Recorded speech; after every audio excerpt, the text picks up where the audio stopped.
Michael, good to see you, man. Beautiful. Yeah, Curtis, likewise, man. I love it. Good brothers. All right, guys, welcome to Little Black Book. You know, I have to see it, guys. You know how I go. Welcome to Little Black Book, guys.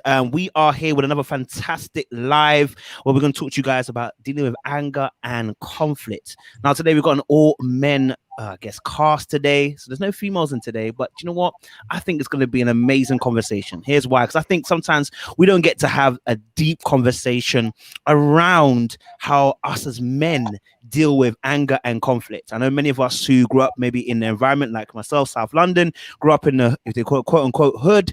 We know how we dealt with anger and we know how we dealt with conflict. All right, so we want to have a real deep conversation, just talking about dealing with those particular aspects in a healthy, how we dealt with it on unhealthily ways as well. We want to talk about all of that and above as well. So guys, if you are new to the channel, do me a favor, make sure you like, you share, and you subscribe to this channel. And for the rest of you who are returning, you already know it's a mineral gang, as you can see on my hoodie here. And I'm joined by two amazing guests in front of me. You may recognize one of them who's a consistent individual on my particular platform. He's an amazing man here, Curtis, as well. He will introduce himself in a second. And I have also another amazing person. You know what? I didn't even know. I'd seen this guy so many times. I didn't even know. This is how God works sometimes in amazing ways. We also have our great brother here, Michael, as well, to give us a conversation around anger and conflict. So I'm going to let Michael go first. I'm going to let our guest go in first. Just introduce yourself, what you're about, what you do, and then we can kind of go from there as well, sir. Yes, Kojo. Yeah, man, it's a privilege and a pleasure to be here with the brothers. First time meeting Kojo, I think, in this kind of way. But yeah, man, me and Curtis, we go back. So yeah, I live in Wolverhampton at the moment, originally from Southeast London. I always have to say that because, man, Southeast is my home. I've got memories there. Currently, I work as a digital marketing consultant. But my passion, my real passion, is doing ministry. And when I say that, I just mean sharing my faith with others. Whoever's willing to listen, whoever's willing to hear about what Christ done for me in my life, his love, his grace. That's the focus. We Preaching Place Midlands. It's a local chapter of Preaching Place. And what else? I've been married 12 years, got 3 children.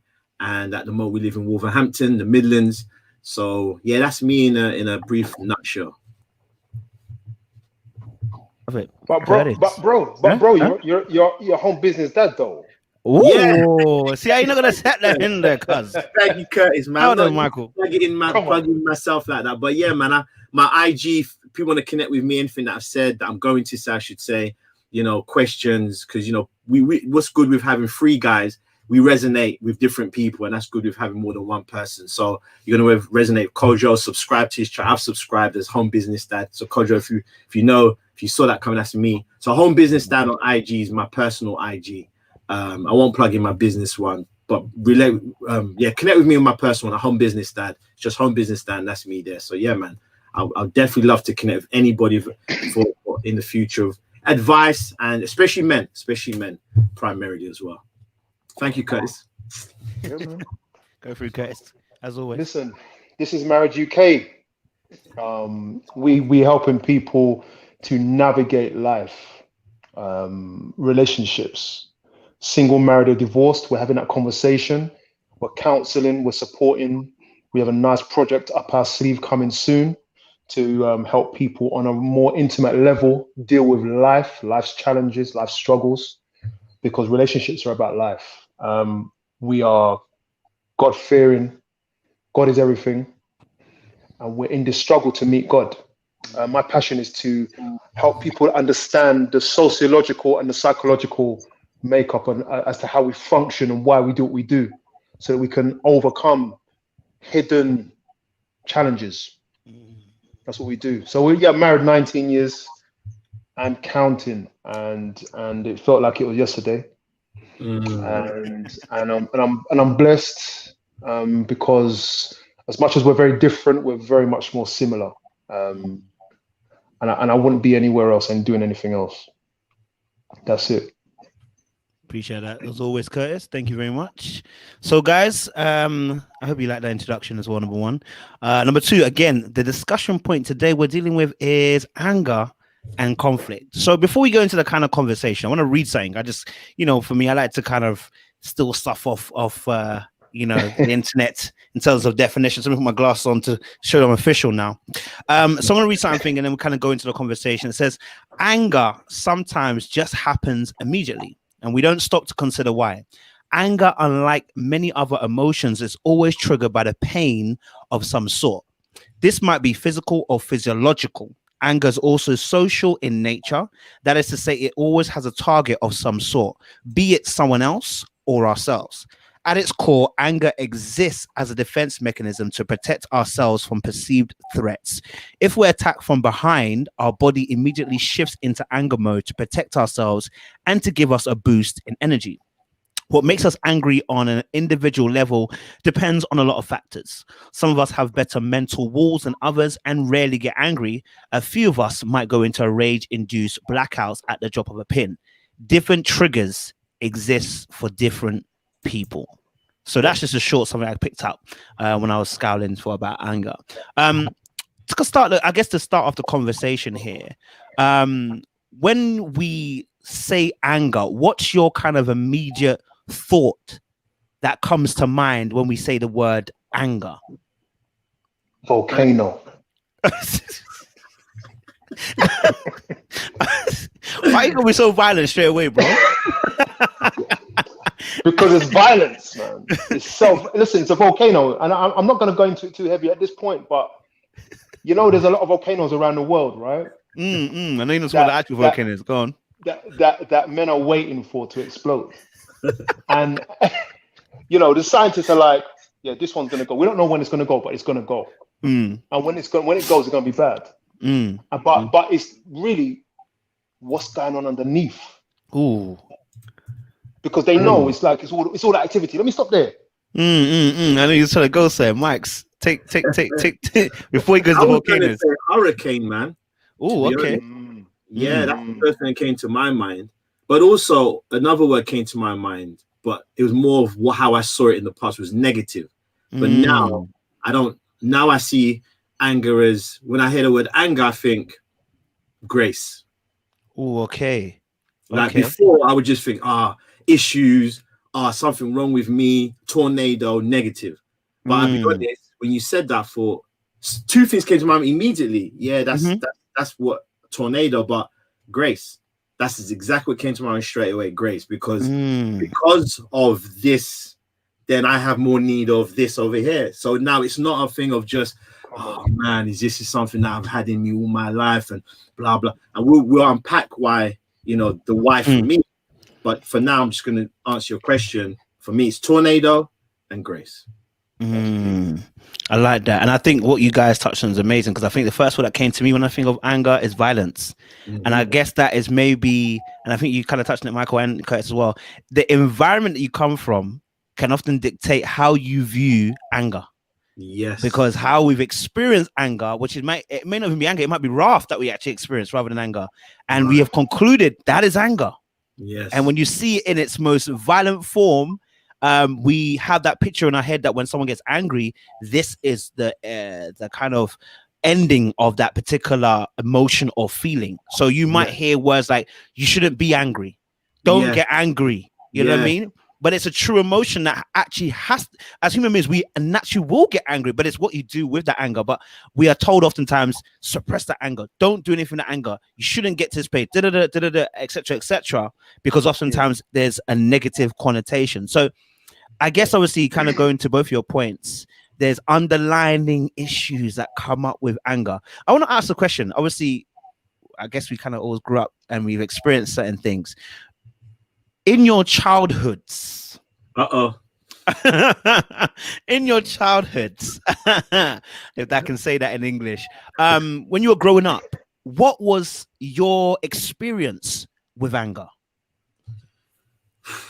Boy, you gonna go first, Curtis? I will, because I know you, so I'm gonna go first. My anger was suppressed. All emotions that came near the surface of the pot were suppressed, and as time went on, it was starting to leak out. And you know, when it comes out, because in my home, My mum would, my mum would let her anger out a lot easier than my dad. But so my dad would kind of try and avoid that, and then we would try and avoid that, and so all those negative emotions that are poorly channeled, it's like it's eggshells. So you're walking on eggshells, and so you learn how to walk. Oh, I love that. You know what I mean? And then I walk like that. I was walking like that when I got married, but I didn't. This is the way to walk though. So it's like, what's the problem? So I didn't even recognize what I was doing, because I'm carrying baggage, right? And so when I look back, anger in my home, for the most part, was suppressed. And then that was suppressed so that you didn't disturb or rattle any cages, and then it later in life, you just it leaks out because it's still there. Where's it going? The pressure's got to go somewhere, right? Somewhere. It's got to go somewhere. So don't play. It's like you're not escaping this. It's gonna come out until you learn how. I remember, what happened? I remember one day, because we used to use pressure cooker. I don't know if you know what I'm talking about. You know what I'm talking about. Maybe the audience don't know. Pressure cooker, right? To cook rice and peas, right? Or meat or whatever. And I remember one day, as a kid, I thought, what would happen if I screwed this off?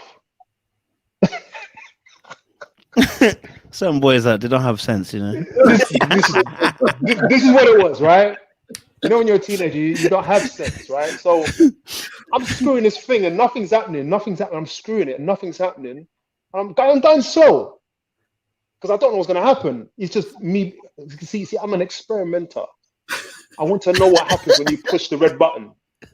And let me tell you something, right? This thing exploded. I couldn't believe it. But the lid was still on. And I screwed it back on, wiped up, and moved on like nothing happened. Luckily. You're lucky. You understand? You're lucky. That pressure was going to go somewhere. It had to go somewhere. And there was no escaping that fact. That's deep. That's a good analogy. A real life experience. Mine was the complete opposite. Mine was, you saw it and you heard it. So tornadoes, hurricanes are not silent. Do you see what I mean? There's a warning of when it's coming, and when it comes, no one wants to be around. That was my relationship with anger, the negative anger we're talking about now. Mine was specific though. Mine was related to a specific event. When my parents divorced, I, as a 5 or 6 years old, I remember like vividly, like a movie playing before me right now. I can visualize everything that was said, that was done, the day that my father had to leave the apartment. And, I'll say quickly, my mom's a good person, my dad's good parents, they loved us, good people, whatnot. That's just something that has just happened. But then as a 6-year-old, my interpretation of that event caused me that pressure. It was really straight away, because I remember consciously saying in my mind, I will never respect you again. Speaking about my mom, I remember like making that decision, like literally looking at her going, it's you, and being filled with just anger. So that would spill out in certain situations. My mom loved me and I loved my mom, like any young boy would, but there was disrespect at times, there was impatience, and there was aggression. But the line group was because I saw her as a villain. In my little mind, I saw her as a villain because there was an isolated incident. See, you couldn't, and back then you couldn't understand why it was going on, what was happening, and so mine was just a hurricane all the time. Boom, boom, boom, boom.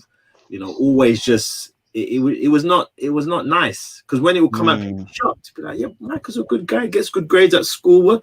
What's happening? Where? And it's fun. They would say, "Where is this coming from?" Do you see that? I remember vividly teachers sitting me down, going, "Where is this coming from?" Do you see? Because when it wasn't like 1, 2, 3, the levels. It wasn't levels. Yeah, it was straight to. It was straight to like 0 to 100. 0 to 100. There was no warning. It was boom. You know how they measure hurricanes? I forgot what it's not Richter scale. That's earthquakes. Force. F. Yeah, is it F? Is it F? Hurricanes like F 1, 2, 3, 4, 5 or something. Yeah, something like that. Yeah. Mine was like a 5. Do you see what I mean? Five. And it was That's just, critical. and it's just bubbling over, you know. But when it's not, I'm like an average boy. You're cool. You make friends or whatever. You get on with life. But it wasn't. There was always this underlying sadness, and not understanding why am I going through? Why did this happen to us? You see? Oh, I know why. It's you. That's not correct. I've come to learn that it wasn't my mom. My mom's not to blame for why I felt the way I felt and what happened. But a 6-year-old's mind, that's what I chose to. That's how I interpreted. Not true. That's how I interpreted it. I could have gone the other way. I've gone in myself. No. I came out, and I'm letting you know. So when people cross me or upset me, I wasn't that kid who's like, oh, the teacher shied at me. Or nah. It was like you do not. That's me. Yeah, you don't disrespect me. If I felt something was wrong, I had a keen sense of justice from a very young age. Very keen sense.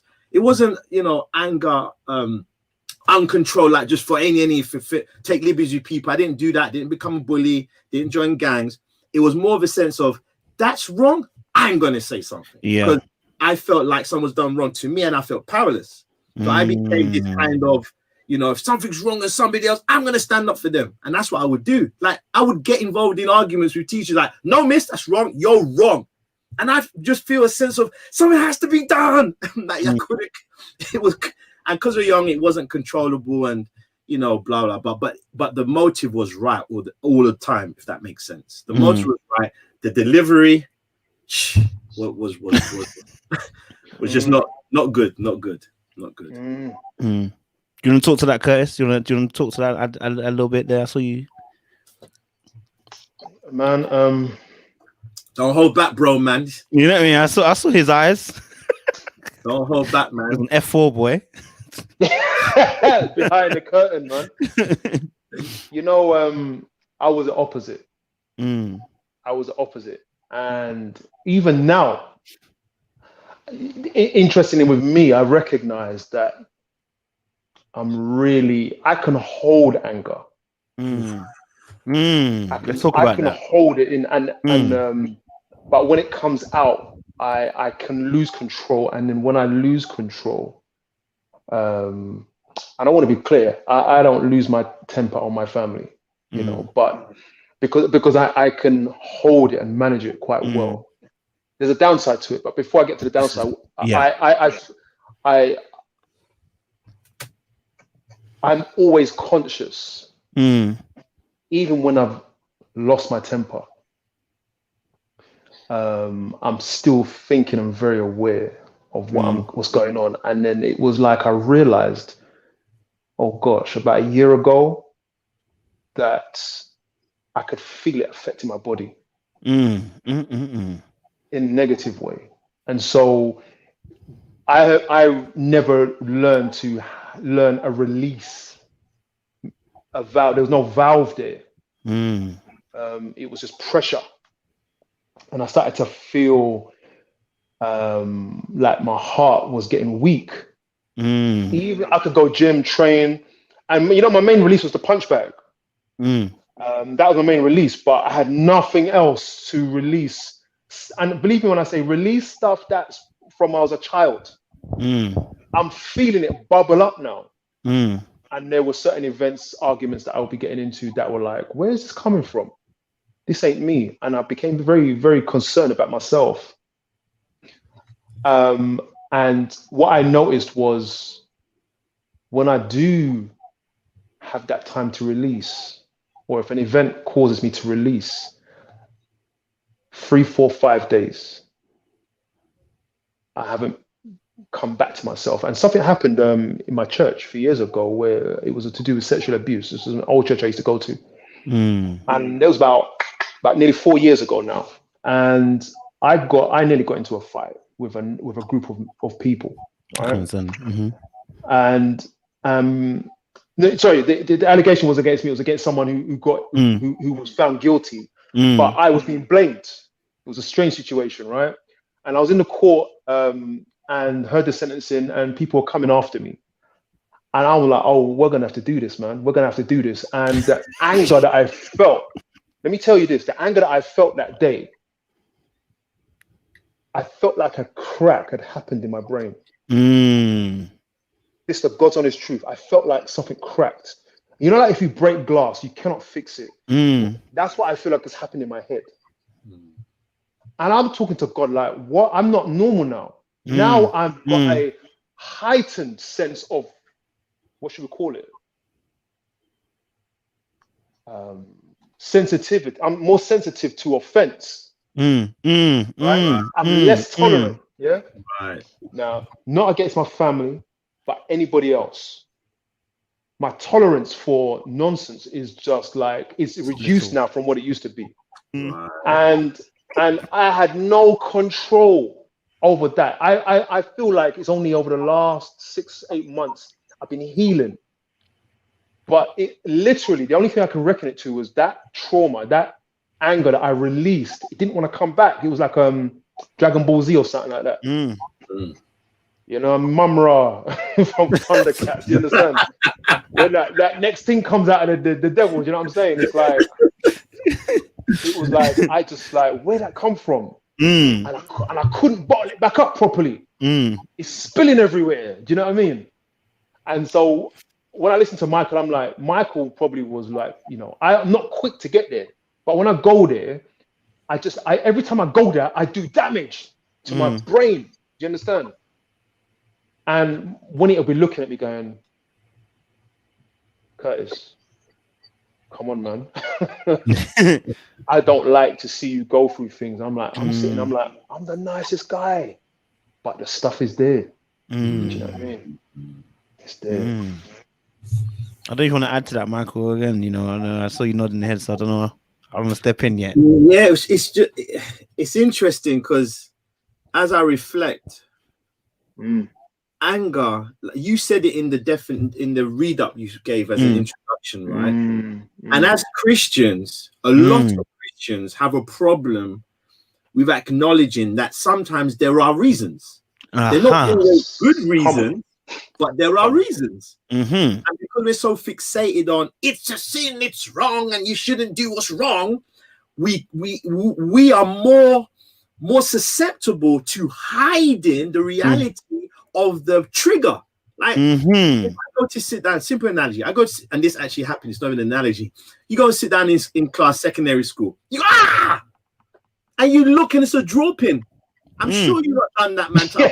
Yeah, bro. Everybody man like that. The gold one with the short one. Yes. So it wasn't dangerous because it was just funny because they were too small to cause any damage, right? They'll prick you. Now, the reaction, when that happens, the teacher will go, Oi, Michael. Not knowing why you screamed out that way. And when she knew, no rational teacher will throw you out of the classroom for that. But her initial reaction just showed the reaction.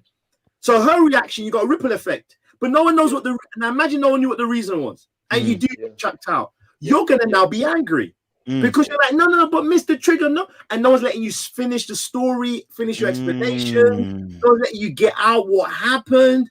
And then as soon as everyone calms down, and then you pick out the offender. Everyone goes, and then the teacher feels a bit remorseful, goes, sorry, I didn't know. I wouldn't have thrown you out of class if I knew. And then now the goal is, let's find who put the draw pin on your chair. See, because there's some culpability. So similarly, right, there are situations where it's not your fault. That's the thing. In the situation, the example I gave, what caused initially this anger as a young child, it wasn't my fault. But as I grew up, there comes a time where I had to acknowledge you need to address this, not be culpable for the draw pin, but how to react when someone puts a draw pin on your chair. Because someone's going to do it. Someone's let me just add to what you're saying. Working with young people, right? Working with young people, and they've been convicted of a crime. So we got to work with them.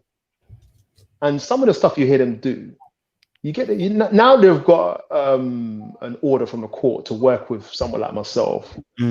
We are required to have them, as far as possible, face themselves.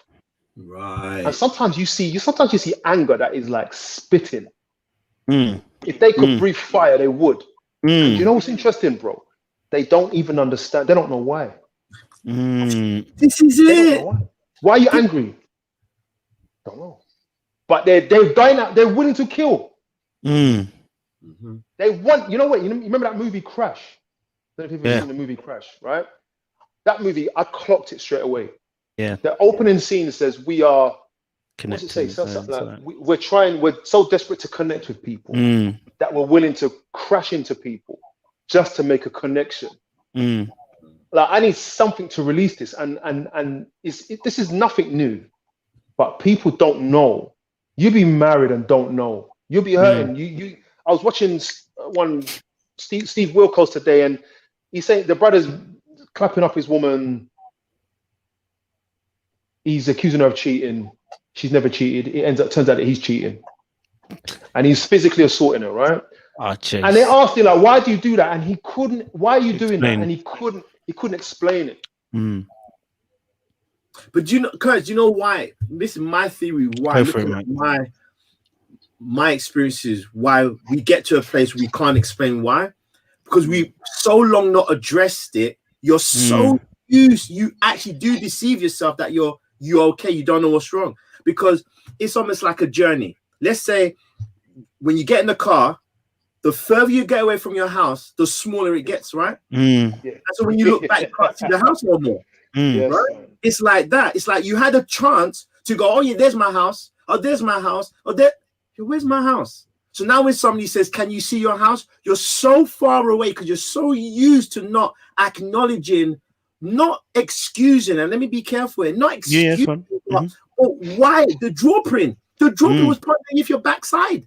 There were certain things done to you that are other people's problem, like their issue. I was talking to my cousin not recently, and we was going back into his past, and he was saying, "Yeah, but Mac, I don't know why. I don't know why." I says, "No, cuz you do. You just haven't spent long enough thinking about it." This is it. And I says, "The reason why, because when you face it, it's gonna be hurtful. Come on. It's gonna be hurtful to face what was done to you, and you had no power to change it." Who likes to feel powerless? No one likes to feel. And when it comes to a man feel powerless. You was abused, you was shouted at, you was made to feel like an idiot, you was made to feel neglected, and now you have to, look at those things like these are monsters in your life, like Hulk, Goliath, all these these evil Marvel characters in front of you, and you have to face them and go. It's easy to just go, no, I'm gonna get in the car and keep driving until I can't see my house no more, because the memory of home only brings pain. Why would I want to drive back to you're telling me get back in the car and drive back? Like this in the haunted movies, and the kids go past that house that's haunted, and you go, let's if your house, if your past, if your past looks like that, like a house with vines over it, why on earth logically would you want to drive back and revisit that place? The house that's haunted. You want to leave it alone. And for me, let me plug something very quickly. This is why, for me personally, God has to exist, man. Because who wants to face their demons without someone who can slay demons? Why would I want to face demons if there's not demon slayer out there? And Jesus is the demon slayer. That's why I serve Christ. Because I can face my demons with him. Come on. That for me, I can face my anger with him. I don't have to feel fearful. No, like this tornado's coming, I can't do nothing. It's gonna just take me. No. When Jesus is in the vessel, we can smile at the storm. Absolutely. I agree that. So, yeah, man. Yeah. Do you know what? As you've spoken, Mark, do you want to add to that? Actually, he's gone. I saw. Go. I don't know if you wanted to. I don't want to cut you. No, bro. Go for it, man. It was something I wanted to throw on that, and I'm glad you brought. I'm glad you brought up the God particle. Because we're going there. My theory for the last few years has been sometimes stuff has been so hidden, so avoided that like if you've got a room, and you just keep throwing things in there, and then the thing that you need to go back and deal with or look at, you can't even find it. Yeah. It's like a book. It's like my mum used to be into sewing, and when she passed, we came across all this cotton, various types of cotton, various kind of thickness, and she used to do knitting as well. And then one day my dad was like, "Look, man, do you want it?" And I'm like, "Okay." So I'm gonna give because Charlie, my oldest, started to sew and knit and stuff like that, and I'm like having to sort through all these balls of wool, and it came to the point where I was like, I'm gonna have to cut my losses and just cut it where I can, and lose a load of this stuff because I just need to just get this sorted. So I had to lose something. You understand? Like I had to. I was sacrificing some of the wool just so that we could get working. Yes. And my gran was a heavy sewer. That's what she did for a living. Yes. And times when she would go in a bag, after years, there'd be a bag at the bottom of the cellar. And I'd pull it out and I'm helping her and I'm like, my gosh, and it's all tangled up together. And I'd be like, she's like, my gran used to enjoy sitting there watching the news and then just pulling it out bit by bit.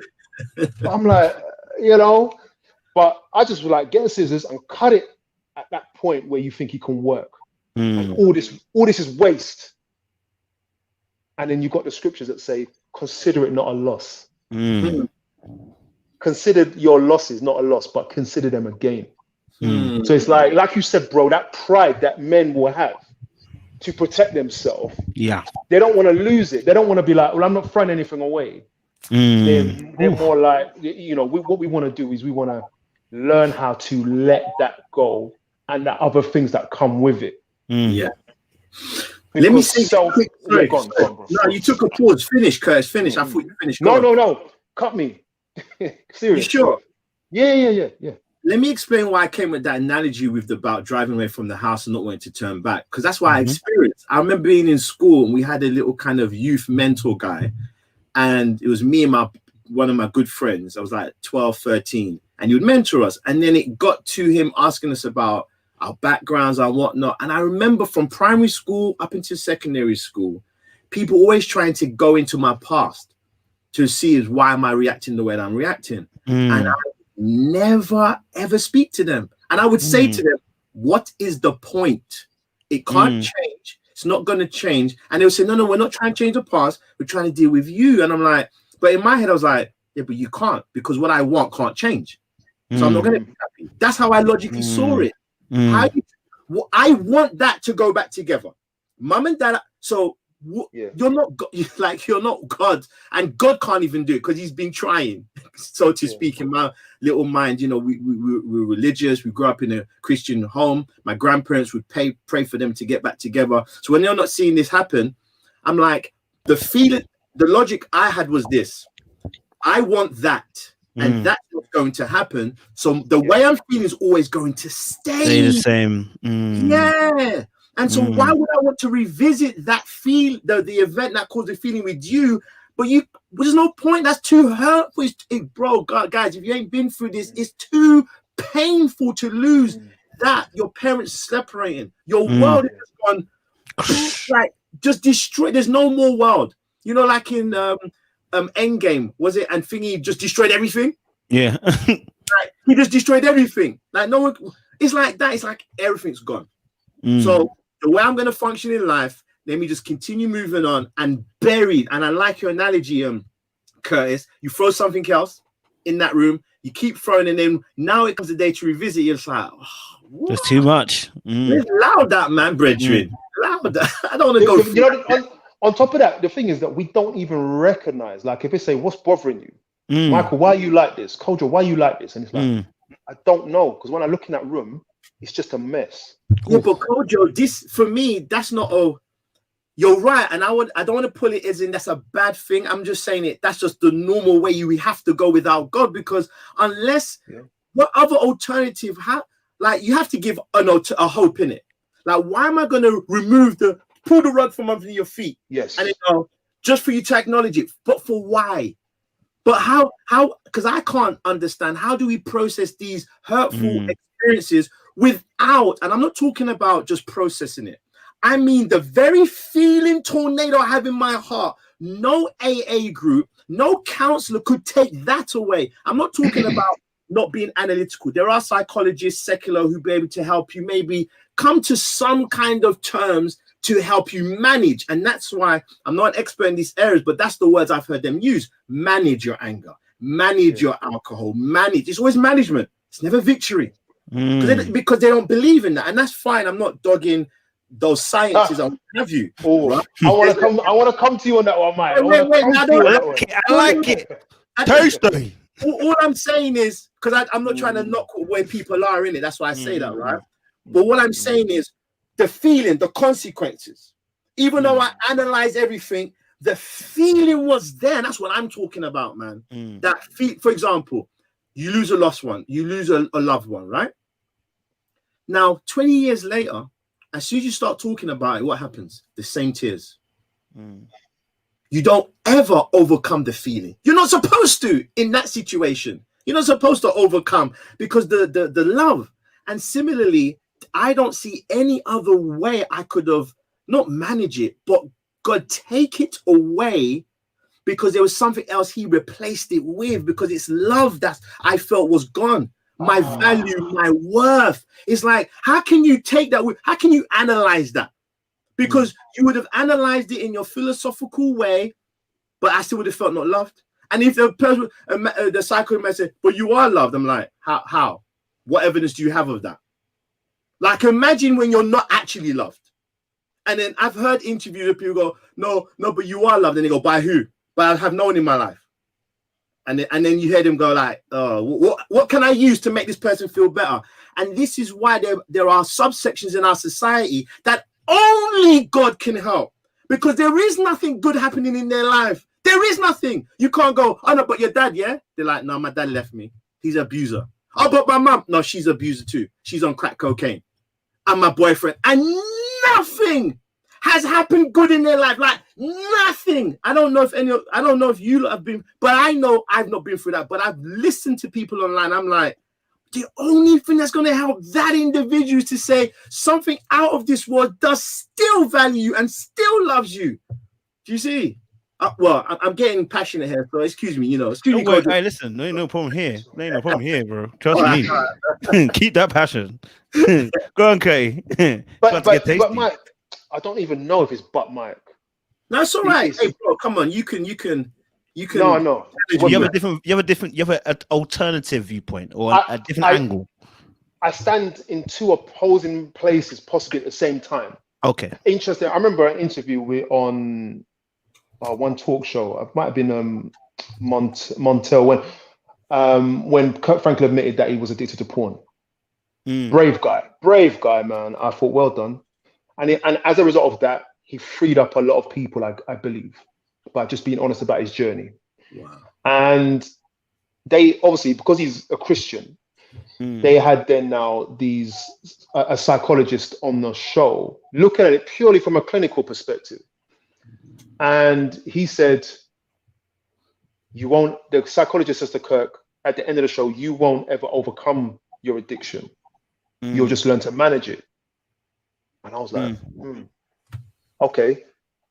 So let me see where this power of God is now. And then Kirk said, no, I am no longer involved. I am cured. Now, that might be Kirk's testimony. I know people have said the same thing to me. And I think I stand in two places. I'm thinking that my deficit in character, I suspect that it never will be overcome. If we're talking about anger, I think I'm going to learn how to manage it, which I think is what the management of sin is about. It's about proactively looking at your life and looking at your triggers, looking at your past. And Curtis may well have an anger problem for which he is always now going to be aware because he's been dealing with it. So that's the management. Can I say, though, that God can't cure certain things about me? I actually can't say that. So, Mike, I'm not really coming against you. I'm just throwing that in there to say that I think that when we're struggling with whatever, we have to not only just pray to God and say, help me, take this away, but I think God is actually also, especially in this age, driving us to say, why are you like that? And you hit the nail on the head in the early part of the discussion. When my parents separated, this is the wave that hit me. That's it, man. So I think God is driving us to be psychologists. I agree. Let me define when I say victory and overcome, because these can be different things. For most of us, it's going to be like, oh, I'm never going to do that thing again. I'm not talking about that. When I say victory and overcome, what I mean is when that thought and when that event is spoken about now, right? For me, no longer does the resentment come up no more. For me, that's the victory God gave me, because my attachment and my perspective of why that happened had to be changed. Once that could be seen in a different light, the emotion that was attached to the event is now gone. Because I saw that at the end of my world, and God showed me that was the beginning of my walk with you. Do you see? That was the beginning of you realizing you're in this broken world, and this was another epiphany. Your parents are broken. And the third thing was this: I called you to help your mum, because that's exactly what happened when I got baptized at 18. Right, my mum used to shout at me for not doing the dishes. Good things, right? This ain't no bad.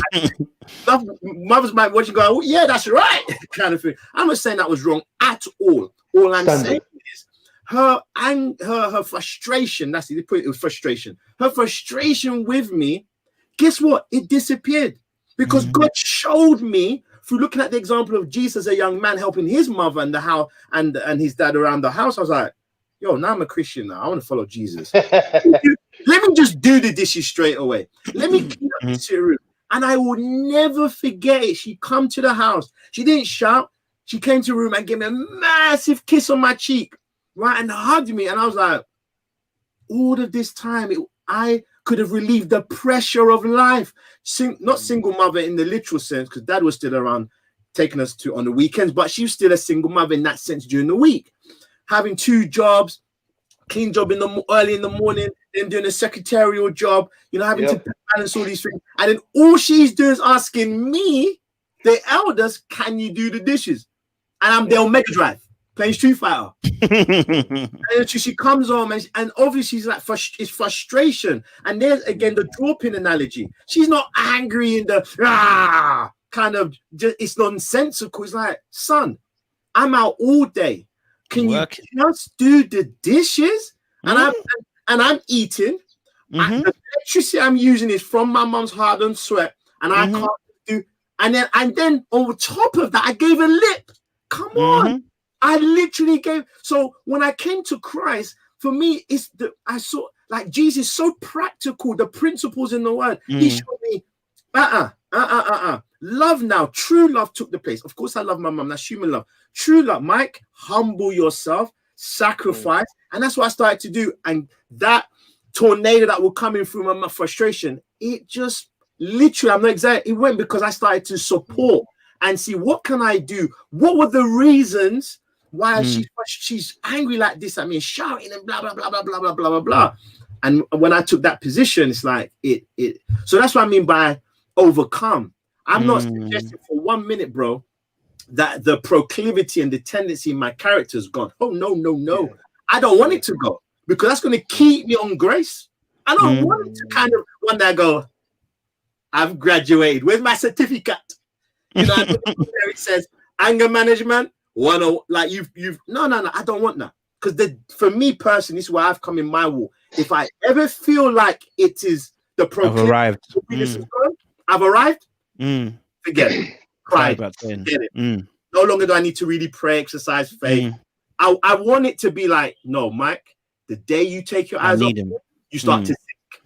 And that's how I'm trying to, that's what I mean by victories. That negative feeling that comes up when we revisit certain events, that negative feeling that when we revisit the pain and the hurt, being let down. Let's say a man he's been let down by women and now his man's just vexed, right? He needs to revisit that with some practical acknowledgement so that he can now not fear and be vulnerable to other women and not lash out in anger because he's scared. Like there's something wrong with him why he needs to force a woman. Where are you?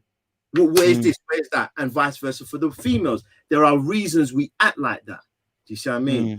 So that's what I mean by victory, because it's like it sabotages you in it. every time you talk about it, it's got you around the neck like this, and you're like, you kind of drop your head down. Yeah, my parents divorced. That's how it was for me for many, many years. Yeah, my parents divorced. Do you know what I mean? Just a continued, just hurtful depression. So I don't want to talk about it no more. And that's not healthy for us as young children who go through that. That's what I mean. I hope that's clear what I mean by victory. Yeah. I think it's an eye opener. I'm listening to the random with wisdom, isn't it? You get me? And I think just to add on to what you said, so I think it's quite an interesting conversation because we are talking about the psychology almost aspect versus the God perspective, right? Yes. And it's interesting because the two are, I would like to say, needed in a sense of, because when we add the Christian aspect, what I came to understand, because when I realized that someone who hasn't got Christ can be healed, they don't need God to be healed, because that is not the final goal of God. The final goal is that one reaches salvation. That's the final stop. Get that, and everything else can be added. Do you know what I mean? So the world can receive some healing in some shape. They can get the psychology healing. They can get to a place where they get to a point and go, I'm healed. Yeah, that thing doesn't touch me anymore. But the point is, that's not the final goal of Christ. The final goal of Christ was your spiritual self. Get yourself into heaven. That's what I need. I need you to come and have fellowship with me eternally. So that part is what God is concerned with. Now, the other aspect of psychology, I call it as a resource or a tool that God uses, even if you get saved, that God will use that in some shape or form to heal you. I get it. You understand? So for a lot of us, so in your particular aspect, Michael, what you received is what I call the spiritual healing that manifests itself physically.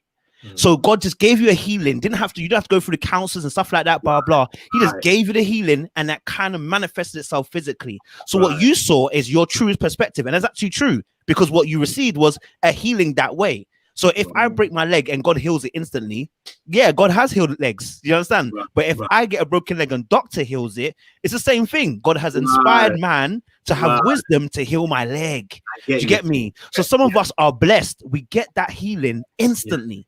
And so therefore, the anger that you had, God wanted to show you something through that. So he said, I'm going for you, Michael, the way I'm going to deal with it, I'm going to touch it straight away. Bam. I'm going to hit it. You're going to get healing. You're going to go out there. You're going to talk about it. For some people, he's like, yeah, you're one. I need you to go through some things. Some of you got to go through some things. I'm sorry, but you're one. You got to go through a little bit of a journey. I'm going to let you have this person. I'm going to let you have this person. You're going to ask for, oh Lord, I want to get my anger sorted. And you're going to go through situation after situation until it clicks finally in your head. Now, again, that's God's sovereignty. That's God's choice as to why he does it that way. But the point is that psychology, I see it as a resource and a tool that those who don't get that instant healing that God has given, God is using that same tool to say, hey, look, your anger, you're going to get victory here. But like you said, Michael, I think you clearly articulated it. There is a journey and a process to this point. Yeah, you're you know what I mean? Because for instance, pornography, some people literally, when they come to Christ, they never see pornography again.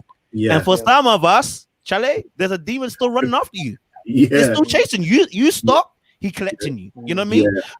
So then some of us are dealing with different aspects in our life in terms of it. So I see psychology as, I kind of came into the understanding of psychology a few years ago, because when I first got saved, my whole thing was that God has got to do it. God's got to do it. God's got to do it. And God has still got to do it, but it's how he does it. It's how I'm looking at it going, okay, he may now use a resource to touch that person, because Curtis will explain to you as well, when you're dealing with human beings who, for instance, we're talking about God now, the ministry of reconciliation is in his stuff that he's doing with juveniles right now. That is a ministry of reconciliation. As he speaks to them, he's trying to now touch a part of them, that he's trying to open up something like, bro, like, you're young, you're doing this thing. Have you thought about why you're doing the thing you're doing? And actually that becomes a ministry of reconciliation. You know what I mean? So now God can use his aspects of psychology to touch that person, and rather than I can't say why he would do it that way, but that's the way that he allows for it to happen. Go on, Kurt. But please let me add to that, bro. I think, again, upon reflection, when I look at my life, I've only over the last few years recognized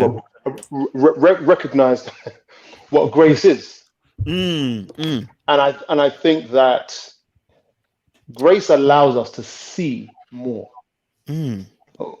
So Healing, for example, it's great when it just happens. It's a nice thing. But like you said, Michael, when you get that thing taken away, when your debts are just taken away, if you're not with it that way, if you're not reformed, you'll go back to the old lifestyle and put yourself back into debt. Agreed. Okay. In the same way, I have problem when preachers lay their hands on people. For example, I'm a naturopath myself, so when I used to teach about health, people wanted the magic pill. They want, like, can you tell me a herb to get rid of my diabetes? Actually, diabetes type 2 is about lifestyle. Yeah. So when you get healing, tomorrow you're back to square one. So healing then becomes dangerous. Right. Do you understand? Right. It can be counterintuitive to the Christian because they don't learn and they don't grow. So I think that sin and struggle is important to help us to learn process. So healing, I think, has two elements to it. One is the end product. Sometimes, like you said, it comes straight away. But then there's also a part of healing that is process, which is what I'm bouncing off what you said. The process of healing is sometimes more important than the end point. Now, sorry, but very quickly, Mike. Now I'm learning, Michael. I wouldn't understand grace if it wasn't for making more mistakes. 100%. Yeah, I get you. So when I'm talking about curbing my anger, because I've made mistakes and seen what God has done, or the way that God is working with humanity, the next mistake I make is going to have a profound effect on me. Yes. I'm going to learn from this process. Cut in, bro. Cut in. Yeah. Could we? I like what you said, Kojo, because you've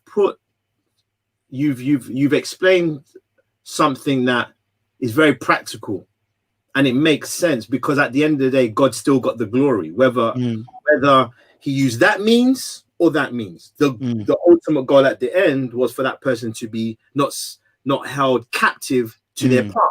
So God still got the glory, and that's why I like what you said. Whether someone prayed and immediately, wherever the issue was, it was dealt with, or they went through more of a, let's say, a tool, like the word use, a tool, counseling, whatever, and then at the end, the goal was still reached. God still gets to glory because ultimately the tool is His anyway. You see, and I was listening to both of you. I thought maybe, and I'm saying I'm right here. I'm just generally thinking maybe it's because in my confession to God when I came to Him, I actually confessed about the anger and what it was. I actually came to a realization that he was aware. So that's because I used to ask that question as a young Christian, 18. Go through the wars. Why does that person have to go through this? And for me, my coming journey to Christ seemed very quiet. I didn't join gangs. It wasn't explosions and hurricanes, and it was very quiet, very, very quiet. And I just came and I heard a message. Boom. And that's why people get confused when they listen to my testimony. They're expecting something else. Because when they hear me preach with all this passion, they're like, that passion must equate this over here. And they're like, no, he was playing basketball, was going to college, going to have one girl, and then he came to Christ. That's it. and people have, and I'm not even lying to you. People have said this to me at lunchtime in church after service. So did you really hate God before? I'm like, no. I've always wanted to do good, always. They're like, oh, so you wasn't on the gang? No. And because they're equating this passion with, oh, you've had to go all the way. And I think the principle is this. We can't explain why people are like this, but for me, I listened quickly, if that makes sense. I didn't allow it get to a point where I would get to do more madness. And I don't want to put any sin in no category, but let's just call it more madness than others, because I came to that conclusion. This is why I'm the way that one of the reasons, it's not one sin. There was other sins, but the anger issue, this is why. And when I came to Christ, it was very emotional, tears, because it hurt. I had to tell him, this is how I feel about this situation in my life. And I asked him, you see this, Lord, I am hurt. I'm annoyed. I'm vexed. This hasn't come together yet. I'm 18. But please, you take the place of the very thing I was supposed to have. Because let's keep it, let's make it simple like this.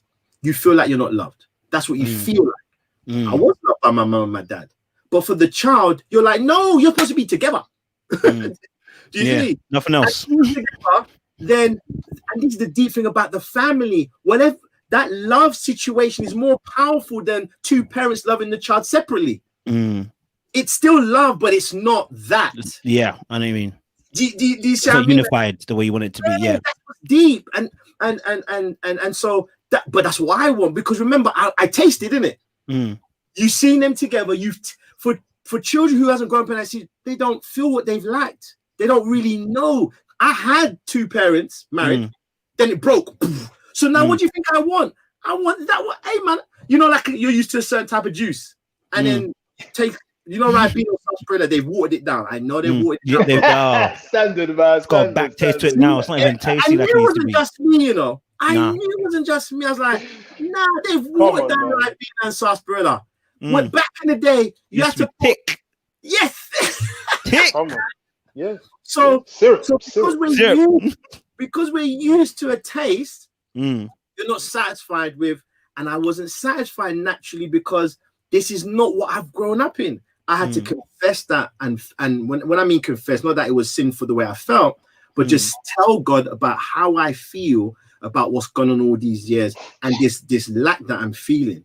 Do you see what I mean? So I think maybe the reason why maybe other people, God works in different ways, because he's still trying to get the same aim. I need to acknowledge what's going on. And maybe you need somebody in front of you to talk you through. A friend, a family member, counseling, psychology. And the worst, or sometimes it's events, like you said, like situations, because you're not learning. You're not, and you need to go through down that road, because I've had to go through certain things, hard situations, to learn a lesson. I'm like, yo, all right, God, I get it. Please stop the roller coaster. I want to get off now. I get it. I get it. So it's deep what you said. I completely agree, because I've experienced that and I've seen it in other people's lives. But the way you've explained it gives a balance to not avoid two extremes. And that's what I like with what you said, Kojo, there, man. It's on point. Great. Yes, Focus. Can I hit something now? I wanted to hit. So if you was an angry man, that your daughter, is that your daughter that just came? Now Solomon, his head's your grown. son. Yeah, your child will not be coming up to you and hugging you, you know, in no way. So we know that God has been working. You know what I'm saying? Man, don't make me feel emotional, man, Curtis. Man. Come on now. Tell him again, Curtis. Tell him again, Curtis. Curtis, nah. You want to see grown men cry? Kojo, what? I'm trying to get the views. What are you on about? Cry, boy.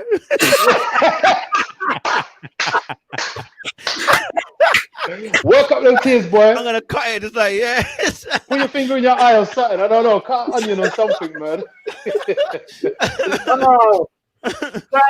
Guys, man. Nah, man. Yeah. Guys, why? Nah, man. Oh, man. That hit me, man. That hit me. It's like I was in Tesco's, and you know, up here the people are more talkative. I found in the Midlands, right? When going to London's too busy. People are a bit more apprehensive. So Midlands, no matter what race, they're more talkative, right?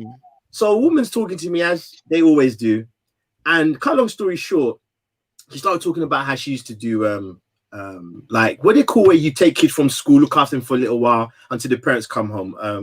Not okay. Something like that, yeah. Childminder, that's it. And she was really passionate about what she used to do, the kids, how she used to teach them reading, games. And I'm looking at her going, but she's in Tesco's. So I asked her, I goes, well, what happened? She goes, oh, I had to give it up. You know, my husband wanted the house back. Kids were complaining, blah, blah. And I felt really sorry for her. And then I said this one phrase. I said, but it sounds like you love it. You're a natural teacher. And immediately, this is what she said. She goes, you're going to make me cry. And she started to tear up.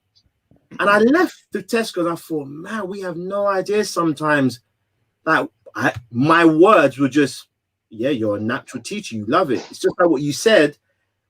It just hit me because of what I'm experiencing, and you to acknowledge that. And I don't see that, because we're our most harshest judges, parents. You never think you're doing well. You always think that your head you think your head is just above the water. But when your kids give you a hug, That is big. it. He does it. That They is- that do is it every night, like mostly Good. every night, without me having to say, "Hey, where's my hug?"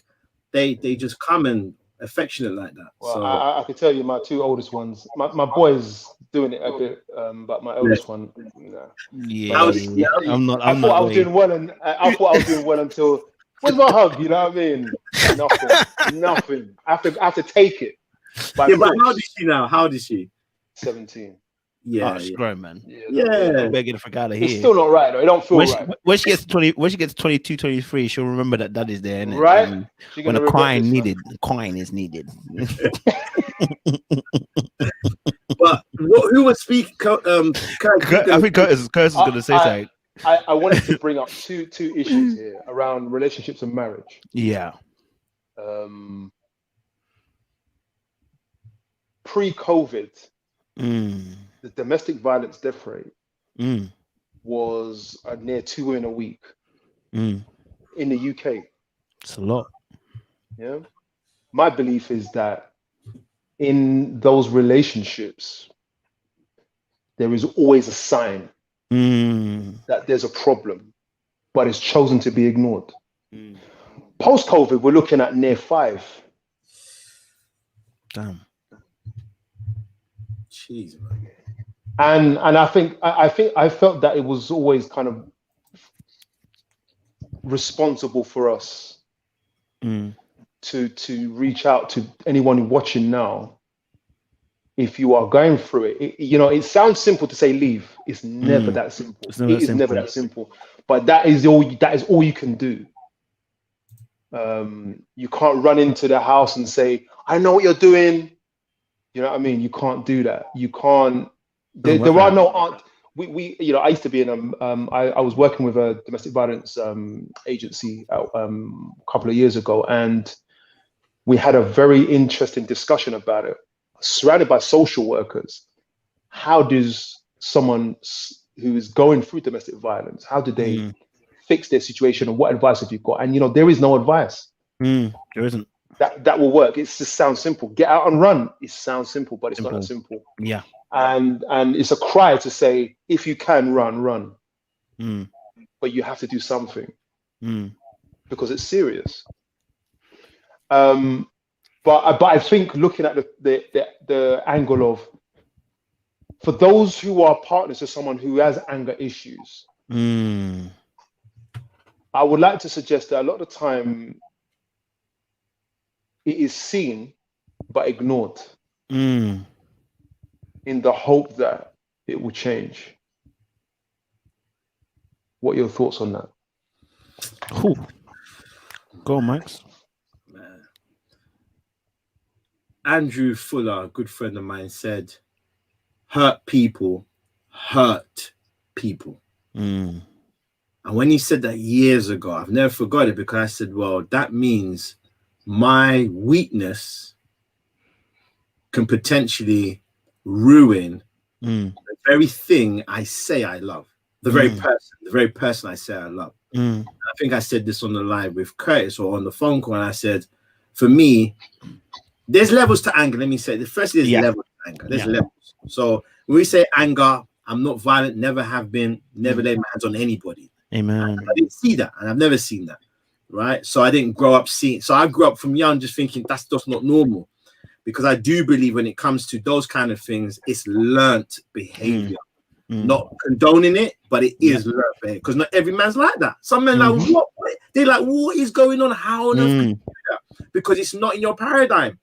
It's just not. And other men, because they've either received it badly. I see some videos on Facebook about parents disciplining, and I'm like, that's not discipline, that's abuse. Come on, man. I saw one the other day. You don't need an object. And this is another thing which you're going to take longer to extrapolate. Us in the black community especially, it's in all communities, don't get me wrong. I've seen Asian Indians, I've seen Chinese, I've seen white people beat their children. There's smacking, and then there's abuse. Okay. You know what I mean? And again, this is learned behavior. Yeah. You know what I mean? Where you've received it and you got thinking, it didn't bother me. And I'm like, and I've had this debate with people who condone beating their children with stick or belt. And I'm like, do you know how I know it has hurt you? And they're like, how? And I'm like, the mere fact that you're defending it. Mm. And then it kind of catches them up. What do you mean? I'm like, you're defending causing so much pain to a little toddler. Mm. Do you feel good about that? The fact that the human affection, look, brothers, I don't smack my children no more. Stop. It's years and years and years ago. Every time I used to give them a little smack, something inside of me was like, this can't be right. This shouldn't be the first. Let me make it so clear. This shouldn't be the first protocol. What about the other? Is there anything else? Is there another way to get the same result? And the mere fact some of us as parents don't even want to think about another way, you have to question them. What's your motive? How is you're broken that you want to inflict pain? That should be, let me make it clear. I'm not saying smacking is wrong. I don't believe that. Here's the principle. It should be the last result. What is the result? That means what have you done? Down the road. What have you done before? And then you have to ask the question, what is it they've actually done that's so bad? They didn't eat their peas. That deserves a smack. Oh my day. We could go into this. So the point is, when it comes to physical violence or verbal, domestic violence is not just physical. There's manipulation. There's making her feel like she's scared. For me, a woman who's not wanting to leave so fast or have the confidence, there's something inside of her that needs to be addressed. Because when things become too bad or worse, or she's too quick to look over those things which are potentially dangerous, I believe, and I don't know if this is right or wrong, but I believe she lacks a confidence. And also there's the manipulation part where she's made to feel she can't do without him. You see, she has to. So it's like, as men, let me bring it back to me. For me, it's like, it's not about, you don't hit, you don't do this, no. How does she feel? How does she feel about how you address her at times? How does she feel? And if it's about love, then love is about making the other person happy. Is she happy? You say it like that? No. So what are you going to do about it? So I see my weaknesses and my character as enemies to the state. The state being my home. And when I wake up in the morning, me and Mr. Anger needs to have some talk, because if he's not out of this house, there's going to be problems. Because love and Mr. Anger cannot flourish at the same time. Either he's going to get me by the neck and say, sit down, I'm taking over today. Or Michael Danzy in Christ is going to say, you take a back seat, bruv. And that's what I've continually tried to fight and acknowledge. And the big thing is this. Sorry. Now, let me explain that. Because there's guys who say sorry, but then they're punching their women. That's not sorry. That's a life and death situation. So in that situation, let me make it clear. Okay, you're sorry. While you're sorry, I'm leaving. Because I need to see reformation. Because in that situation, you have to be practical. Now, I'm not waiting for you to be reformed. Once you are reformed, then maybe we might get together, because that's a life and death situation. So I do not agree that no woman in any shape or form should stay in a situation where she's been physically harmed and no way. Whether she leaves, I haven't got experience in how to get her to leave, because I've watched things and it's difficult. It's very it's a mental trap. In fact, I was talking to a woman on YouTube. She wanted me to do her marketing for her. She's into this space as well. And she said, Michael, 90, it was a high number, like in the 90% of women, they don't leave. They don't see the reason to even leave. They're wanting him to change. Do you know what? It takes 37 attempts on average before they leave. So they try. Who's attempting what? Who's attempting? The victim. For them. Oh, boy. But that could be over years, isn't it? 37. That could be. Like you've tried. Unsurmountable amount of time. We don't know. So 40 times you walk to the front door and walk back. But then 40 times. Wow, there's social accountability, because brothers, I've grown up in this community, West Indian Caribbean, where we hide. They're enablers, where we don't say nothing, we don't spot. Because sometimes people can know that there's physical abuse and be like, I'm not gonna say nothing because blah blah blah. As a man, that ain't not on my watch. Mm. Reggie, you're gonna have to go toe to toe if I heard that. Because I've seen my uncles come to one of my family members' homes and dash the guy out. Yeah. Bye. You see, they come there like what? So I'm growing up with this thing of you don't lay your hands, and if you do, man, I'm calling my uncles, or I'm gonna have to do it myself. So I don't want to know that's happening. Trust me. I've heard people say, "No, don't tell Mike, because he will." And I'm like, "No, trust me, because I will go around there and repent afterwards." You get what I'm saying? I'll go around and tell Jesus afterwards. I'm like, nah, because that. But then the thing is, they won't. That might not make them leave anyway, innit? That's the point. No, that's not a good thing to do. That makes it worse. That makes the woman, isn't it? She's getting more beats because that makes it worse for the like. Yeah, she's coming back and getting more beats. Yeah, so this is anger now, right? This is because of anger now, anger. right? Yeah. It makes things worse. And whenever we start to roll through the door, Curtis, let's make well, remember, Christ said, "Be angry, but do not sin." But bro, what I'm saying is, if you're defending someone's life, that's good because you're angry for what's being done. There's a righteous indignation that can happen when you see certain things, but the question is, how does the righteous indignation end up? Yeah, are we forming a switchblade? Beating up the person would be not wise in it, because in that situation, it's going to put the person in there. So that would not be a righteous thing to do. You see, so social justice is a powerful force within us. If we had our own way, social justice, it would be like, I've heard some stories, some very sick stories, and for me, it's justice, but it's not good. Right. But I recognize that in those situations, domestic violence is a path that is not easily trodden. You know, but looking at marriage, you read it earlier. I think it was you, Kojo. No, you both mentioned this in a marriage where there's anger or relationships. I want to speak to relationships equally. Whenever you are serving yourself more than the other person, or whenever it is about you more than the other person, your relationship stops. No, you can be together, but there is no relationship. I'm saying this because whenever you're having sex or whenever you're cooking for the other person. This is the only way it works.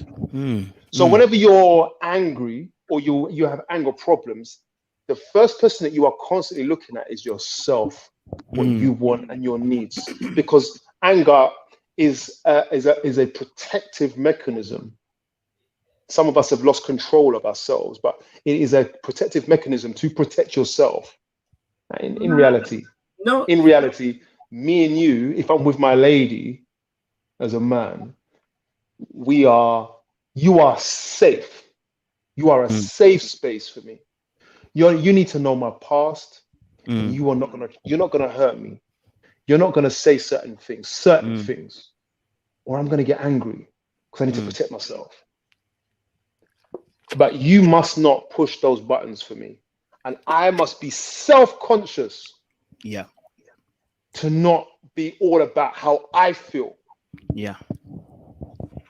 In this relationship, you know. It is the consumption. You're consumed with how you feel. That's what we're talking about with anger. You're protecting yourself. It's all about how you feel and what you want, your sense of justice. The other person has to play along. What kind of relationship is that, people? Man, it's about self. Yes. It's about self. Pornography is about self.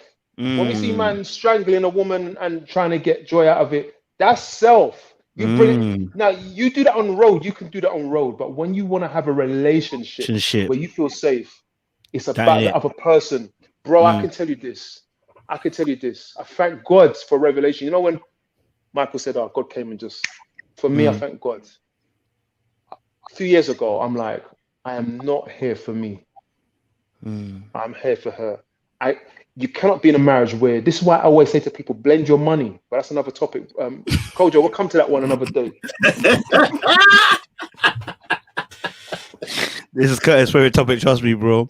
Bro, we're setting it up. We're putting the oven on gas mark 2. Keep it warm. What we're saying, blend your money. Like, my money is your money. Mm-hmm. My heart is your heart. Yeah. Now, this is it. My needs. Am I going too far when I say this, people? My needs are your needs. No, right on line, man. No, I agree 100%. So my pain is your pain. Mm. Think about it. Let's take it on. Let's see how far we can take this. My trauma. Tell me if I'm wrong. My trauma is your trauma. So if that's true, Michael, you need to take care of me, right? But if you ain't sharing, you're serving yourself. No. Are you serving yourself? You are here for you. You are here for you. Guys who lose their temper on their family, they're in it for themselves. Women too, who can't control themselves. They're not here for you. They're here for them. So. Wow. Nah, that's on point because no, you're right, because I'm not gonna pretend like, like I said, the proclivity, and I use that word specifically, the proclivity. Big words, man. Big words. What are you saying? What's proclivity? Yeah, go on, break it down for us. Weakness. the tendency's there, isn't it? The tendency is always there to be angry. It's not gone. And I already said why I don't want it to go, the tendency.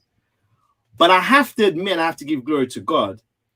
And you can ask my wife, and that's the thing. It's not about what I say, it's about what the woman says. Ask my wife, has he made great strides in controlling his temper? 100%. And it was that, Curtis, that came to my mind. When I would sit and be reflective, okay, you can't, yes, keep saying sorry, but Michael, there are consequences. This is in a certain way. There are consequences.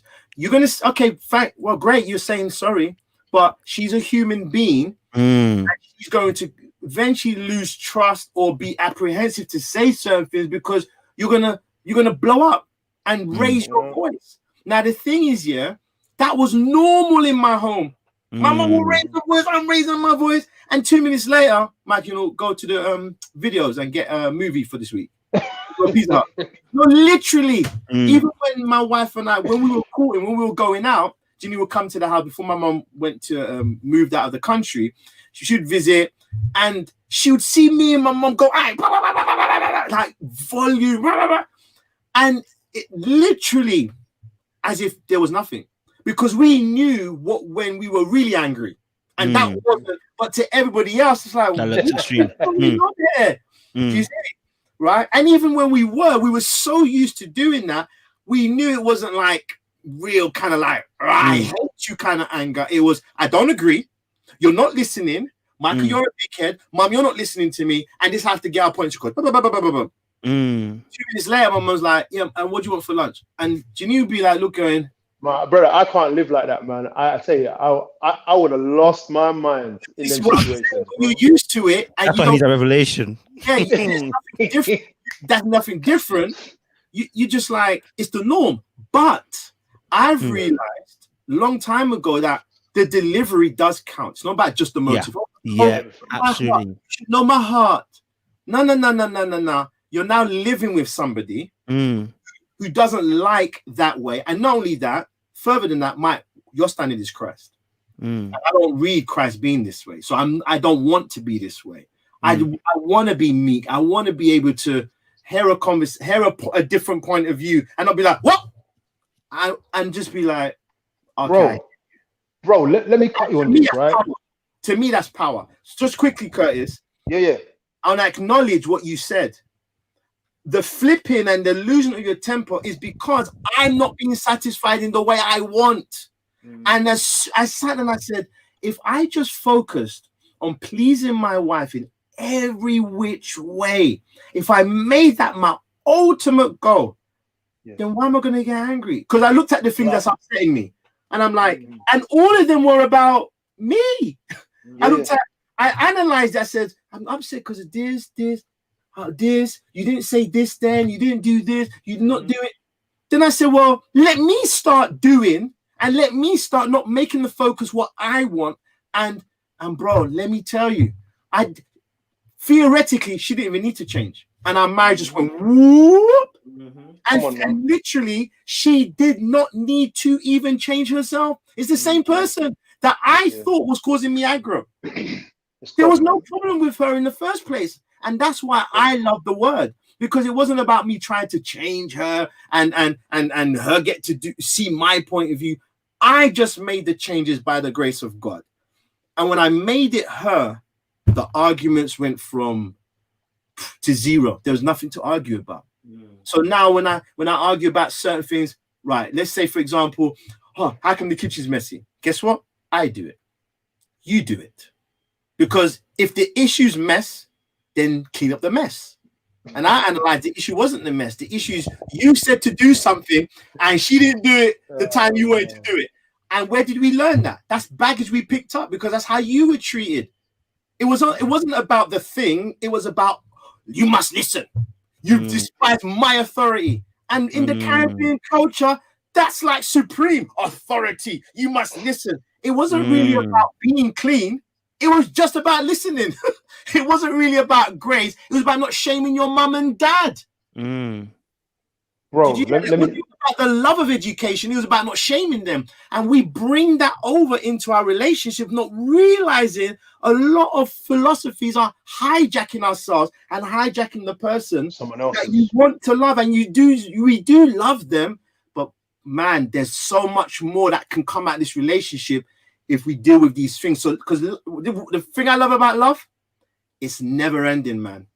It doesn't have to stop here. It can get better and better and better and better. I remember reading that last point on this. I remember reading that marriage, when done well, is a foretaste of heaven.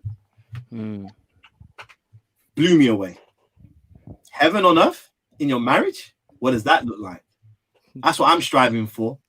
Looks like your marriage, isn't it? It's in Leicester. I wouldn't say heaven yet, man. Because heaven reaching Leicester. You have to ask my wife, is it heaven? And I wouldn't, nah, not yet. We might be wrong, I don't know, because boy, but nah, heaven, think about it, man, heaven. Anyway. Sweetness. Yeah, that's what we do. You know what? I wanted to bounce on something you said. I remember I had a car accident. I think it was one of the first, when we got married, it was like the second car we had. Fiat Punto had an accident. And it didn't even look that bad. So when the insurance company said it's a write-off, I'm like, what are you talking about? There's nothing wrong with the car. Just fix the doors, you know what I mean? Yeah. They were like, nah, it's not worth it. Yeah. It's not worth it. Yeah. Cheap ass care. The value of the damages is more than what the car's worth. Yeah. Right. Like the words that come out of our mouth and our actions, some things can cause the relationship to be a write-off. Ay, cabros. Yeah. The damage is too great. Ooh. You know, I'm looking on Auto Trader. Look at this joke. Oh, this ring is coming through. Curtis, you're going too fast. You can't just slow down, isn't it? Like that and then just go on like not to 60. No, I'm still there. I'm on Auto Trader.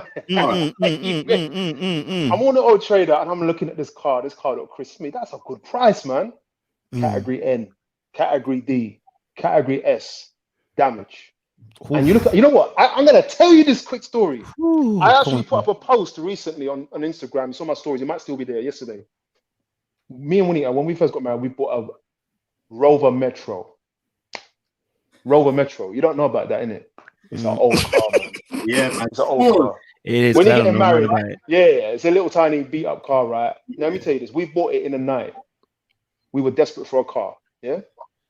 So anyway, it's a white Metro. I bought it right by Willesden, by Pound Lane, Willesden.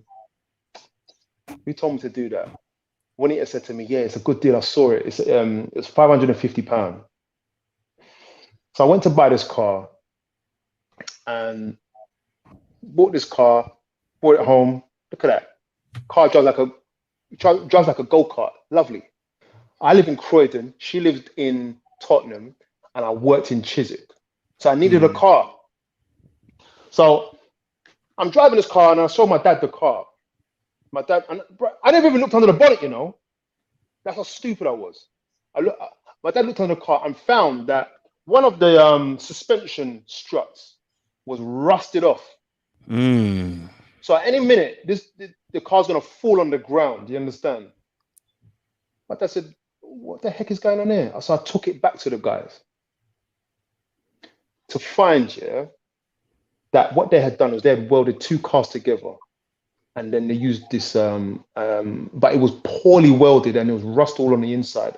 I didn't check it out. And that car was driving, but it was dangerous. Could fall apart. Could fall apart. There's no, whatever had happened to this car, there was nothing that could save it. Do you understand? This car was rotten. When I looked under the carpet, you could see there was water coming up. The car was damaged every which way because it wasn't cared for. Do you know what I'm saying?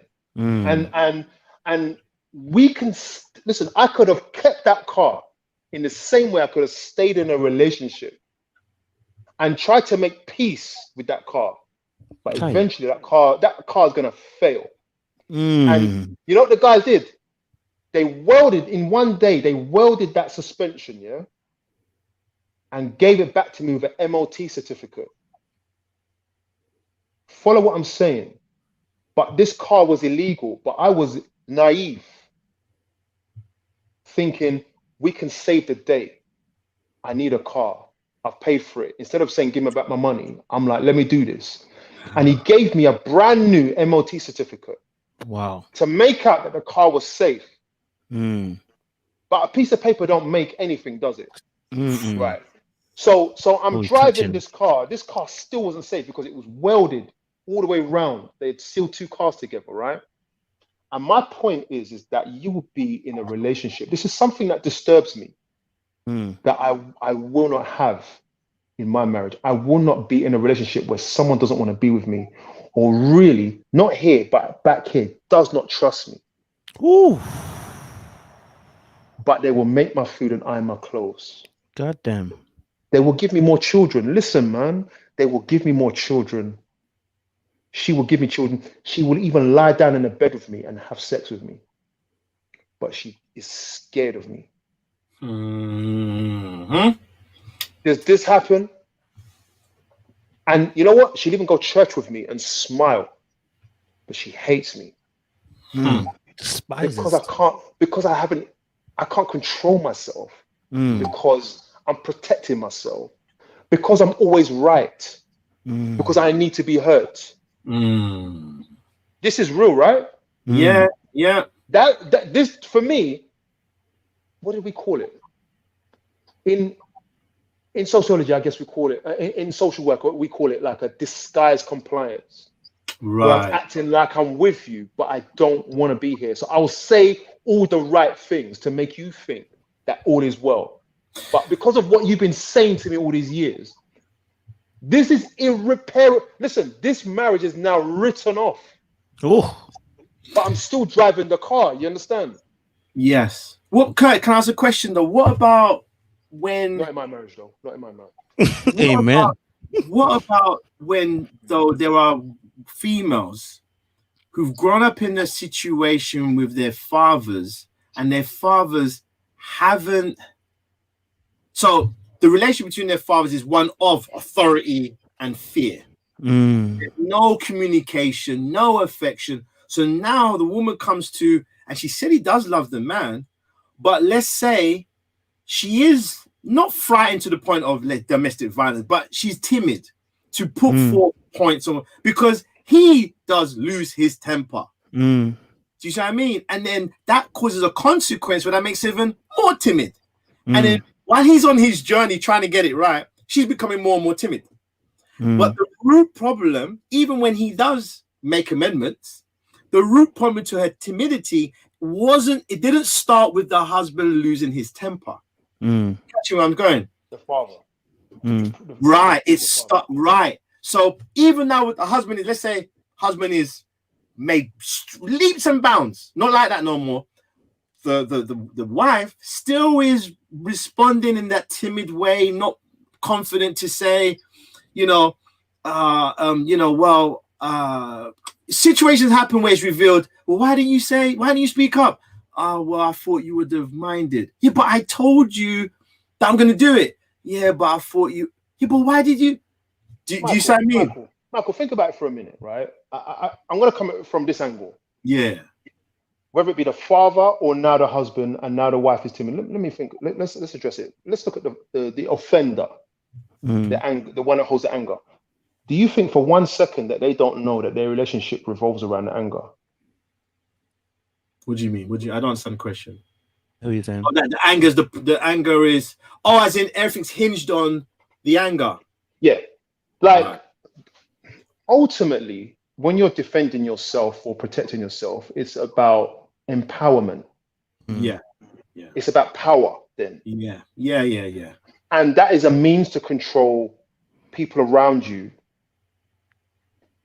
And then that's one thing when you're protecting yourself, but when you are with a woman or a man, if it's vice versa, there is no way that you are not conscious about the fact that you are trying to maintain power and control.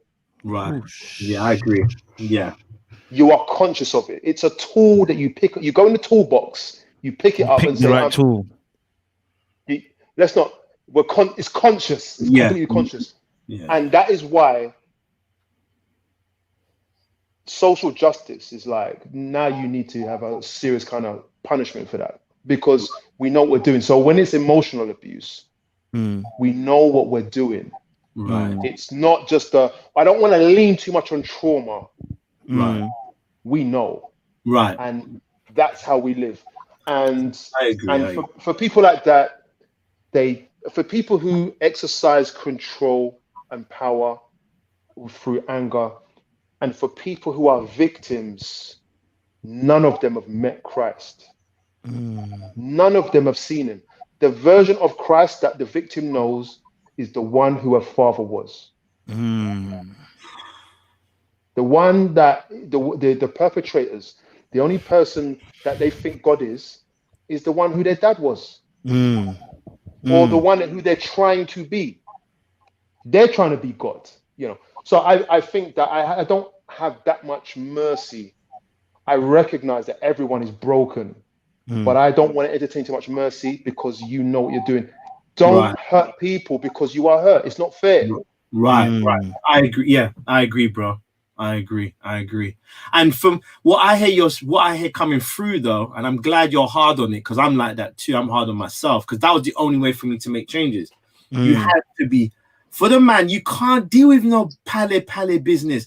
And sometimes when I watch some of these talk shows and they deal with the man who's got issues, they didn't even like kid gloves, man. Like, brethren. Tell him about himself. Yeah, man. Tell him about himself. Yeah, look, yes, you got trauma, brethren. Yes, you had issues.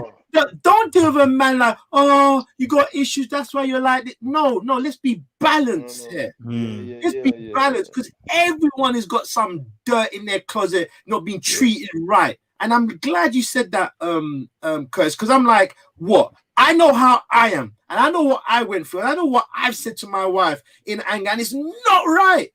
Don't be telling me to go to my past for no rubbish. No, just tell me how to get out. Because it's like, while I'm growing, it's like, let me put an analogy. It's enabling. I'm shooting shots, but I'm missing. But imagine every time I missed, she had to get slapped.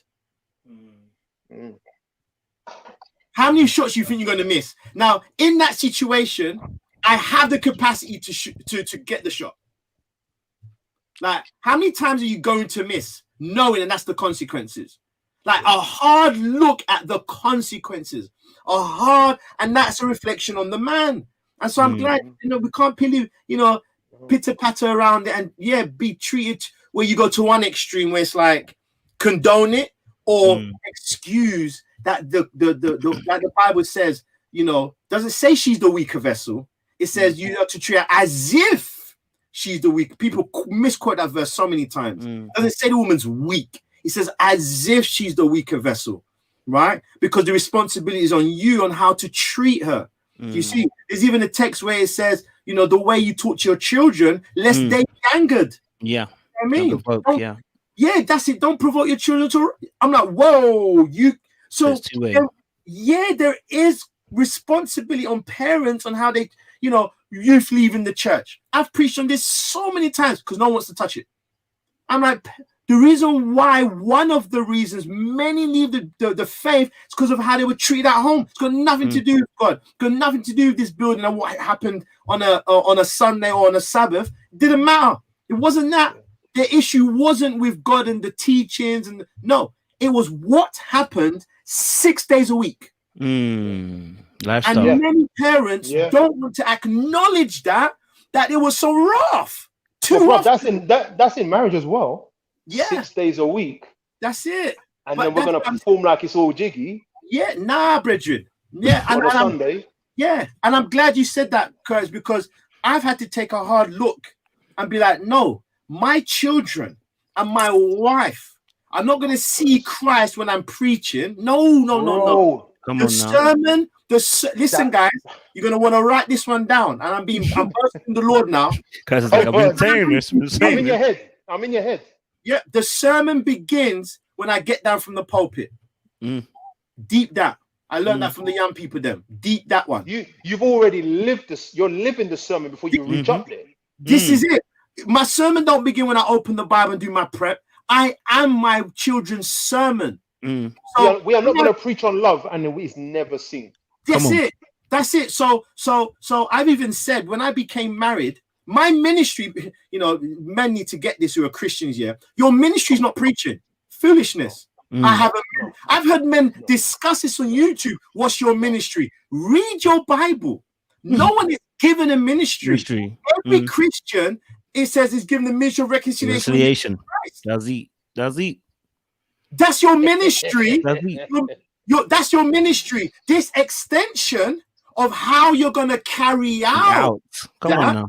Is what you're calling ministry, but that's not the ministry. That's the vehicle. That's the tool. So the husband, your ministry is being like Jesus. How about that? You don't need a name. You don't need a domain name. You don't need donations to do that. You don't need some plan. You don't need tools and music and PowerPoints. No. How about trying to just treat your woman and your children as God treats you? That's how right. about that? And guess what? We'll find that's far much harder. That's a harder campaign. Let me use the knife. Let's really bring out the knife. That's the only campaign. But there you go. And guess what? It's a campaign that don't stop. See, it's easy to put out the chairs, turn up in the suit and tie, and I preach. You go home, right? And then campaign has stopped. You forgot. And when I shifted that whole perspective, I said, hold up. I don't want to preach anymore. People are like, what do you mean? I'm like, no, I don't want to preach. Preaching is a bonus. It's like the desserts at Nando's. That's an extra if we can afford it. If we can afford it, we'll get it, right?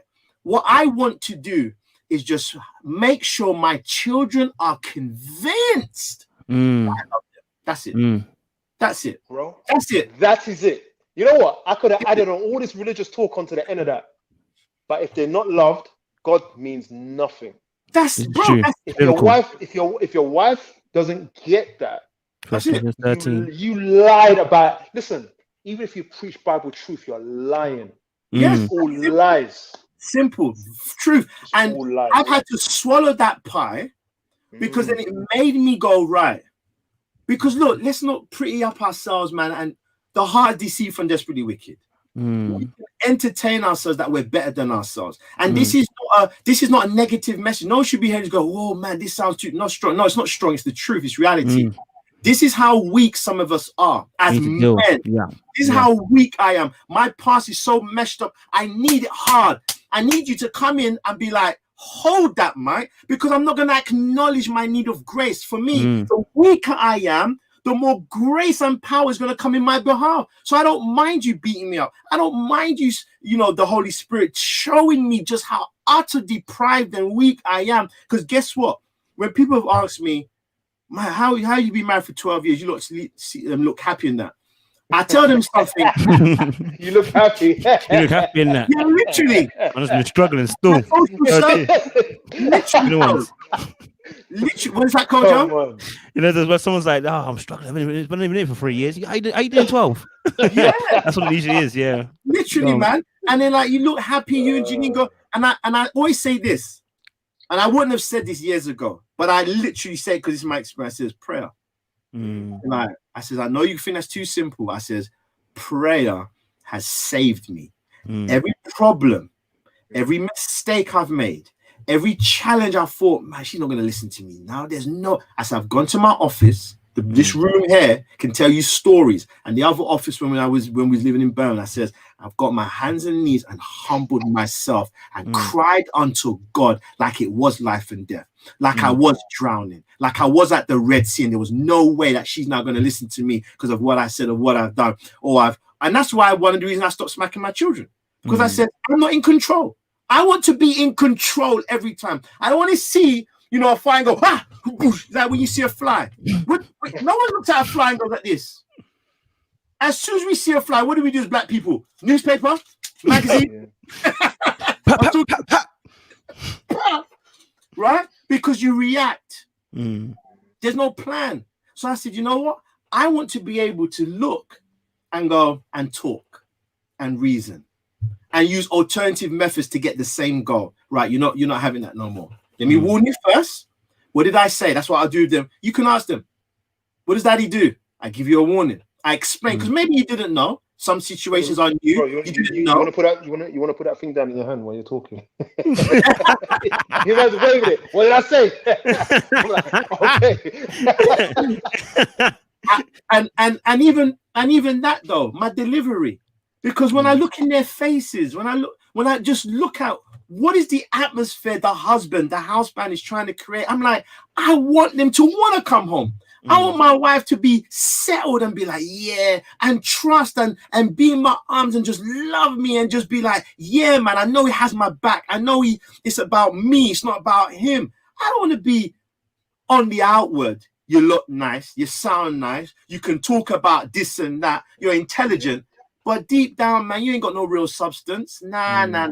And for me, that's the hardest battle. And I love it because it's hard. I don't want it easy. Going to church, playing church. I want the hard fight is right here in my house. That's the hardest fight, controlling myself. I want to ask you both a question. Right. What does a man need to do? This is about men, isn't it? Yeah. What does a man need to do? Sorry, coach, is it too early? Go for it. Tell me what I did, man. I'll be honest. I'm not used to someone hosting the show, giving us so much time to explain. I'm feeling a bit weird. It's not my no, bro. This is it, bro. I know you're comfortable. I'm like, cool. Man. I love it, man. Please go ahead, cuz. Go on. All right, cool. Coach, what you saying? Like, go for it. Yeah, all right, cool. Yeah, go for it. What does a man need to do when he's dealing with his demons? Kojo. Coach, what are you saying? You answer first, bro. You answer first because you've been quiet. You know what? It's funny because I think obviously this isn't it. Do you know what? It's funny because as you're asking that question, I'm going back to what Michael was saying in the sense of, when we talk about even prayer. So for instance, I'm a person that loves prayer. I love putting God at the forefront of everything, and it has to be that way. I always take the principles of all these things as well. For instance, prayer is actually about humility. Because in that moment, what happens to the actual individual, psychologically, what happens is the person stops and says, this thing is bigger than me. I now need to think. Because what was happening before was that we're reacting rather than taking time to assess what's happening at the moment, then deal. You see, the demon, if I react to the demon, I'm going to lose that battle. If I don't take time to think, strategize, and say, okay, this is actually a situation I've got to face, I will never overcome that thing. Right. And the reason why I say that is because I look at things from a duplicity angle, which is that although I'm a Christian, I know I deal with people who are not Christians. If I tell you God is a reason, that God is the answer for everything, you will never change. I don't support this God you're talking about. So I need to somehow take the principle of what God is teaching me in the spiritual matters, bring it into the physical for you to understand this thing that we're talking about, right? To make it practical for you. So for a man to deal with the demons, right? One has to slow down. You have to go into that room and you have to say, it's time to declutter. Now, this is the hardest part, because to be introspective, to look into oneself, it's a quality in itself.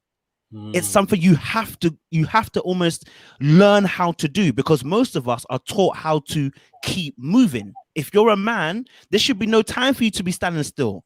You ain't got time to stand still. Do you know what things you got to do? You got to bring the money home. You got to make sure your wife is good. Make sure the kids are good. You got to make sure you're still in the job. You know what I'm saying? And you got to try and appease the world. No, not there yet, man. I'm learning from you too, innit? You wouldn't think, bro. You wouldn't think. Bro, this guy. I'm learning from you too, innit? Are you going out with someone now? Yeah, but the grace. That's how I'm learning from you too, man. You know what I mean? Is she in the background looking at you going? she's really? Going, I hope he takes his advice. You know? Cameron, I don't want to stop your flow. I don't want to stop your flow. No worries, bro. But no, the truth of the matter for me is that, you know, one has to slow down. And again, you have to look at yourself. So this is why I think, that's not what it's Chris. This is why I think the greatness of having people around you, because some of us are blessed. We can look within ourselves and we can be introspective. Some of us, we're not used to that. So we need someone else to input into us and say, hey, slow down. And I'll give you an example biblically. If David has somebody who was a co-equal that could look inside of him, at the time of Bathsheba, he would have listened. But because he had no co-equal, when it got to the point of Bathsheba, he couldn't look within himself to say, why is it that I'm becoming a womanizer at this point? Because this woman is someone else's. So if he had a co-equal person who could speak life into him, just as Nathan came from God and said, listen, Nathan, I mean, David, right now, I'm telling you a story about the sheep. Someone else has stolen someone else's sheep, and David's like, why you gotta kill that person? Why did he listen at that point? Nathan was a co-equal. So some people are not good at looking at themselves. They need an outer person to deal with it. So you need to be able to, my first thing is that the person must slow down. Today, you must, that's why I mentioned prayer. Prayer is an opportunity to say, I'm going to talk. And although I'm talking to God, I'm actually talking to myself. There's no one else in the room. That's right. You know what I'm saying? And when you're talking to yourself, what you're doing is I think there's a scripture in Psalms that says, I will console my soul. I will speak to my soul. It's like I need to able to talk to this part of me that's running subconsciously and say, come conscious. Because if I don't, you will keep running behind. The computer behind me right now runs. If I click something, it just runs. I click something, it moves. It reacts to whatever. But it's something running behind. It's a program. And so we've all been conditioned with this program, whatever you've experienced in your lifetime. So some people are better off in dealing with certain conflicts. Others need someone else to intercede and kind of speak some life into them.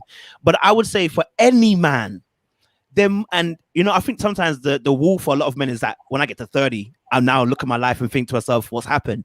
I think you need to be there needs to be happening way before then. There needs to be a time where you sit down and say to yourself, rah, like this is not it, right? But a lot of us who are young, me, I'm 29 now, but had I had a person who was quality to sit down with me at that time and say to his son, you need to do some looks within yourself, right? And I need to see what's within yourself. Is a lot of stuff that's going on within you, right? Because you guys have talked about how we deal with anger. My thing is not anger. My thing is, I would say manipulation. I know how to manipulate situations to make it a certain way. That was my thing, because that was when I was young. That's the way I could attain power. I have to manipulate a situation, get things into a certain place. So that was angle that God was working with me. And like Michael said, sometimes if it's not a person, it's God. He has to physically come down and say to you, boy, this thing that's within you, I have to take it, because you're not going to change otherwise. You're not going to be able to do what I've called you to do. So I think for any man, in short and simple, they need to slow down, stand still, you know what I mean? And take a good hard look at oneself in the mirror.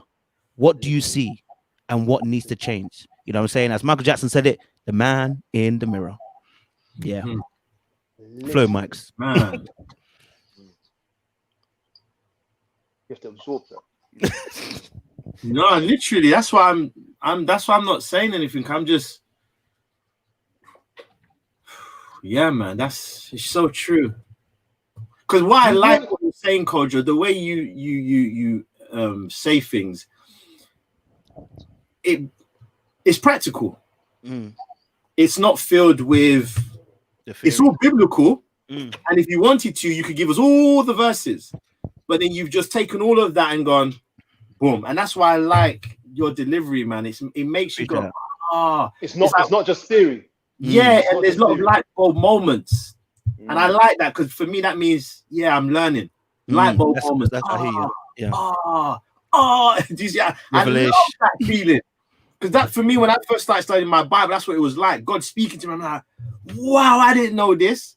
Do you see? So when I'm listening, I'm thinking, it's like life. Do you see? Because what we're talking about is not something to do with just, I don't know, some fear. We're not pontificating here. Yeah. You know what I mean? I want to live this thing, what we're talking about, because the benefits. Anger's we're talking in the negatives, a very negative, but the benefits, if we take stock of us as men, in whether you're a single man, going to be married already, if we take stock, man, the benefits. We don't have to, we live in a society where so many of us are so used to failing, we think that has to be our story all the time. Do you know what I mean? We're so used to society failing, everyone around us failing, that when someone talks victory, like, so that's why I'm not about talking, right? Okay, you might not be convinced, but my children are going to see that they grow up with a human being. And that's the thing, what I do is with my children, I let them know I failed. Because I come to them, I said, Solomon, sorry for shouting at you. I shouldn't have. And that's a lot. Bro, I never saw that. Before I got married, I promised to myself that's what I'm gonna do, because I knew that intro. What did you say? Introspective. Yeah, introspective. Yeah. Yeah, I did that before about why I was the way that I was, and certain situations. Look, our parents love us, but the reality is there were things they did that they're not aware of the consequences it had. The traumatic. Yeah. But they still loved us. They did their best. And there's things that was said and done that for me, it's like that sorry thing or not saying sorry has its consequences. Huge. Massive. So I said, I'm not going to do it with my kids, that if they see me fail in front of them, I've done something. I'm not going to let them think that somehow that was okay by not saying no. So I humble myself and say, look, Aisha, I shouldn't have. Isabel, I'm sorry. I shouldn't have. And this is the amazing thing. Every time I've done that with, especially my my daughters, especially, I have to do that, right? Every time I've done that, Isabel, it's hard. I don't feel good. I feel rubbish. Let me not make it seem like it's easy. Every time, I don't want to do it. Like everything inside of me saying, don't do it, don't do it. You failed again. You're going to look like a fool. What again? It's so antagonistic to how naturally what you want to do, right? You want to rationalize it and say, no, it's not right. It's not right. I shouldn't have done that. I was angry. What am I angry for? You're only a kid. Like, do I really think inside of you there's evil wanting to burst out? Come on, man. They're kids. They didn't have the motive behind what you think it is. They're just kids. So when I say to her, I'm sorry, I shouldn't have shouted at you like that. Guess what she does? Every single time she hugs me. And I said to my brother, it blows your mind, right? Blows your mind. That's Curtis. I'm sitting there and I'm thinking, God has put inside of children this gift to be so forgiving. It is ridiculous. They overcompensate for us. Like they will make excuses for you. Like a child that's been even treated in the most harmful way is going to think of a story as to why the parent was like that and fill in the blanks. Like they don't want to accept, no, your dad is really bad. No, there's a reason. And they're going to hold, and that's just the extreme case, but the normal case, your child is like wanting to just pour out this love on you no matter what you do.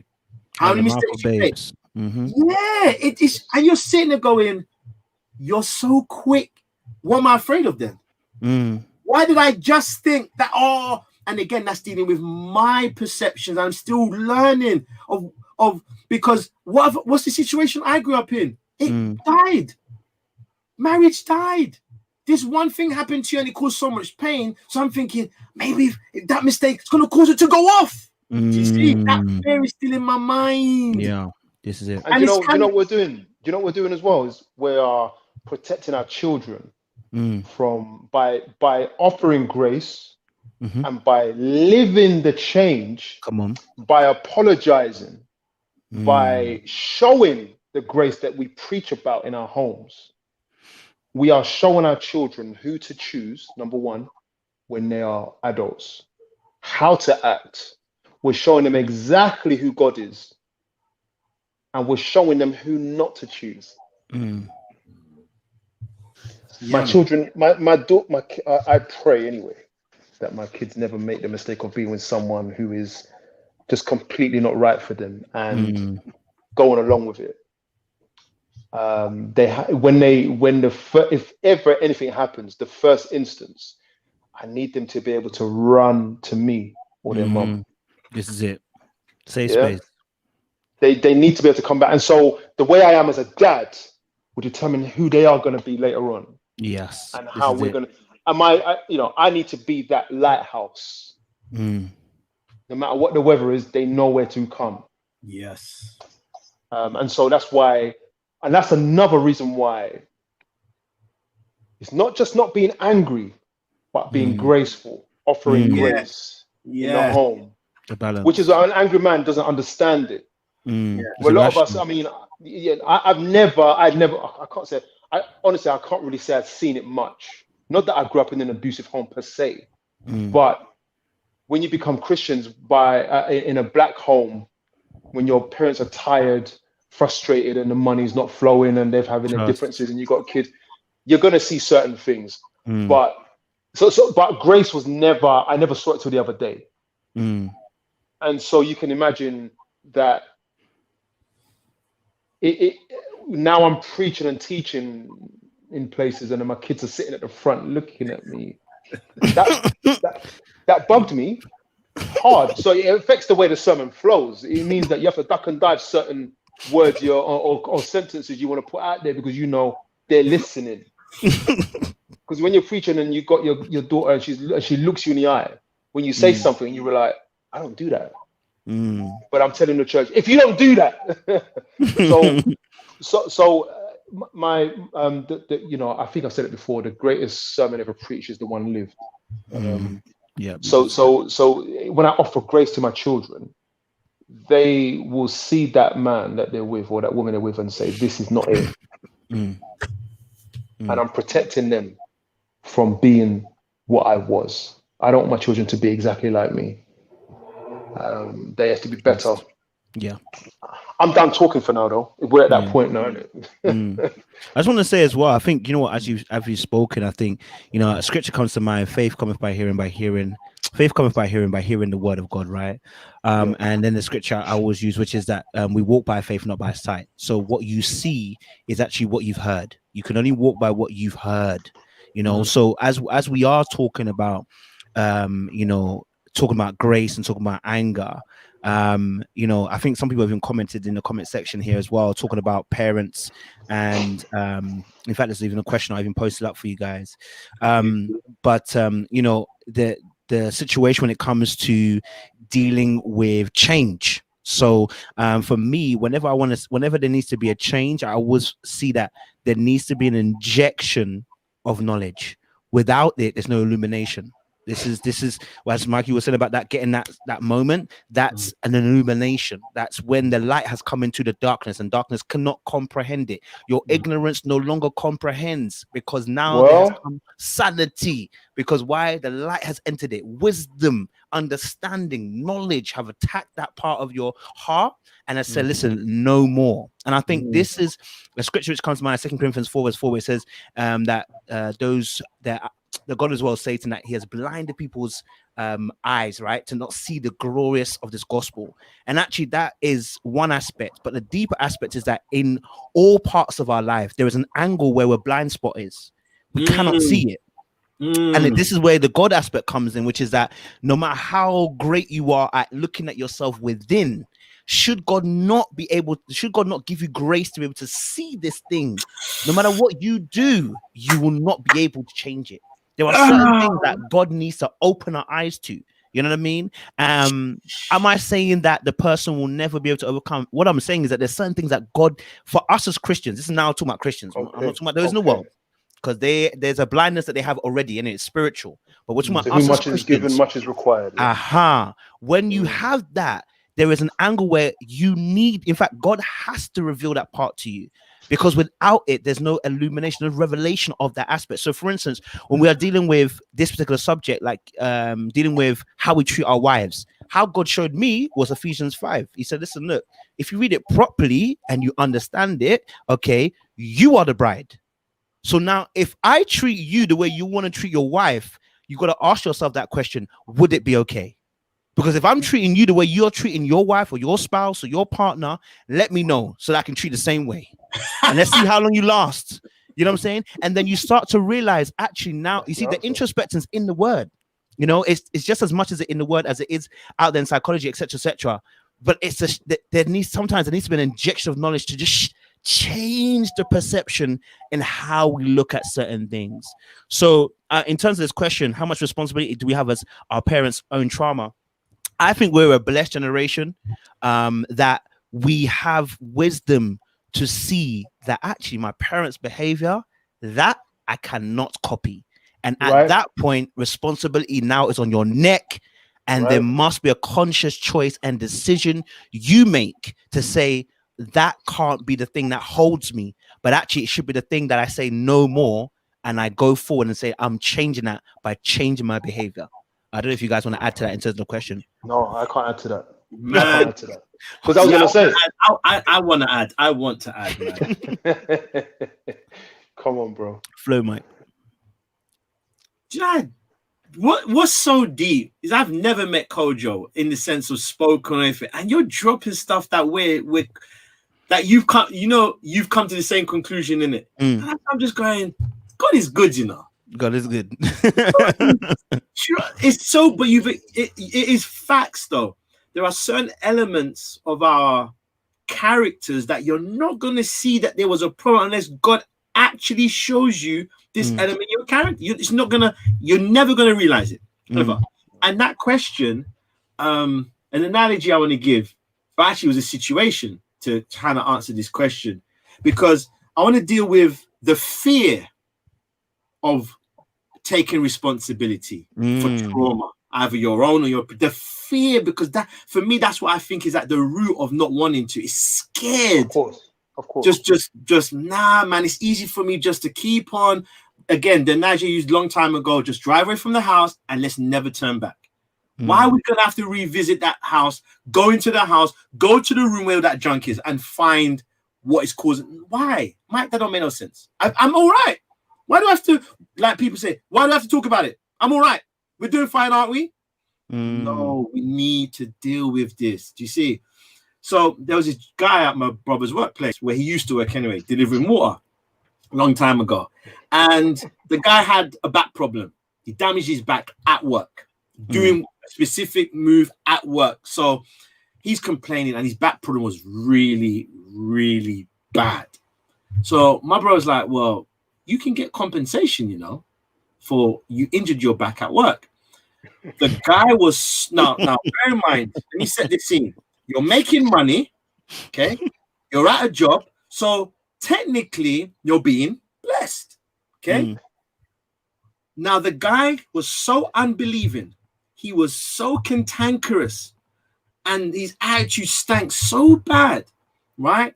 He was like, "No, they're never gonna give me that, blah blah blah blah blah, this that da da da." He didn't want to even ask the question. My brother tried until he started to get vexed with my brother, trying to show him what he could potentially get. Now, what he did not know is that my brother heard conversation with the boss on how much he was entitled to. That guy. He was entitled what he thought, so the guy who injured his back, what he thought he was entitled to, the boss said that was at the low end. He was actually entitled to far more, like double, triple, like, cash, here you go. This is legally, this is what we have to give you because you've done bang. So my brother is trying to hasn't told him, innit? Hasn't told him, right? Just trying to get him to see. Doesn't know that, the guy doesn't know my brother has this information. Now, the guy's still going to work, hasn't claimed anything because he don't believe his situation can get better. So he's willing to bear with this back problem and not get the money take time off work and get all this money. And I liken our situations where when there's trauma in our own life or trauma that parents have caused us or their trauma, it's almost like when you're focused on the problem and not realizing that through Christ, he's not going to take you through acknowledging these dark times to leave you there. No. He wants you to, so that he can give you the blessing, take you out and give you that compensation you deserve. So what you're experiencing is almost like peanuts to what you can have. And for me, that's what motivates me to confess. That's what motivates me to say sorry. Because once you look at, I've done that before in my life. You look at the now, how you feel, the wrong you've done, the bad, basically, the consequences, the trauma, and you stay there and you think, no, I'm gonna keep eating my peanuts. That's what I deserve. This is all right anyway. It's not that bad. I'm still married. We haven't divorced. I still got a boyfriend. So you can fit, and you have no idea the blessing, what could be poured in your life. When I say blessing, I'm talking about the situation change, the love you can free, just being free. Yeah, being free, but or getting somebody else maybe. And I'm not talking about divorce, like you're not married, getting somebody else. Like you don't know what's in store when the mind is changed. And like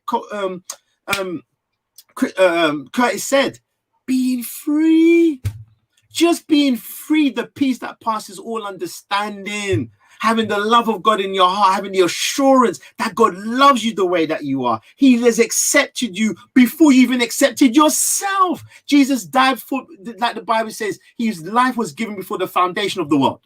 So when you grasp those concepts practically, that it's not based upon what you've done, it's not based upon what you haven't done, it's not going to be based upon what you even can do. All of the worthiness, you're already worthy before you even come. So now you're in a relationship, trauma in this. For me, it's like to acknowledge it is almost to be like, I've got the back pain. Now I'm entitled to my compensation. Let me go and ask for my compensation. Because if you don't, it's like almost living life with that little, always this pain is there and it can never go. When God's Learn like, to live with it. And God is not entitled any of us for a little chump change, man.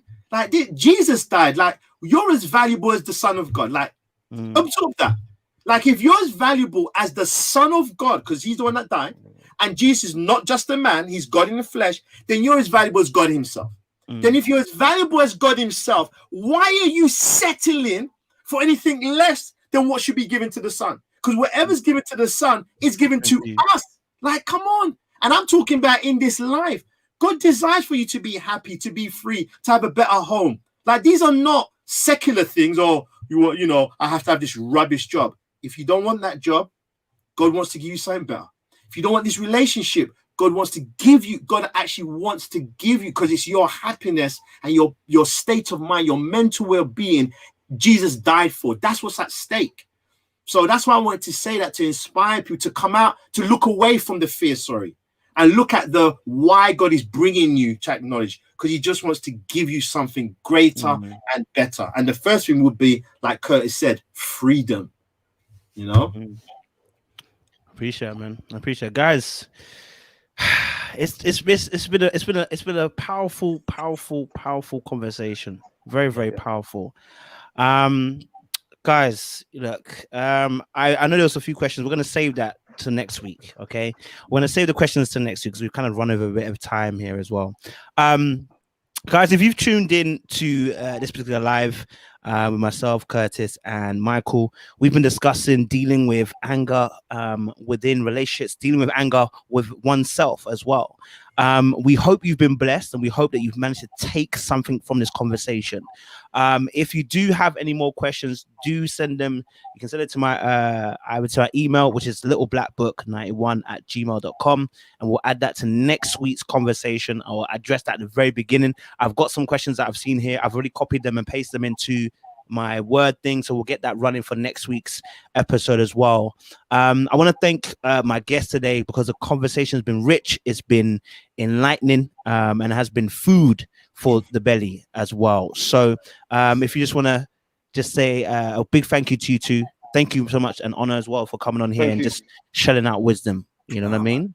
Pleasure, man, Kojo, for having me, and No worries, Curtis Cap. for connecting us, man. I've been fed, man. Literally have, man. Blessing, seriously. By grace. All right, guys. Love, hope, peace. We appreciate you guys. Oh, do you want to say something, Curtis? Do you want to say something? Man. Go first. You sure? No, I saw yeah, I saw the Twitch. It's, You sure you want to say something? it's just a Twitch, bro. Are you sure? Yeah. You can say something, bro. I don't mind, Have a good night. Oh, man. I'm good, man. On that, guys.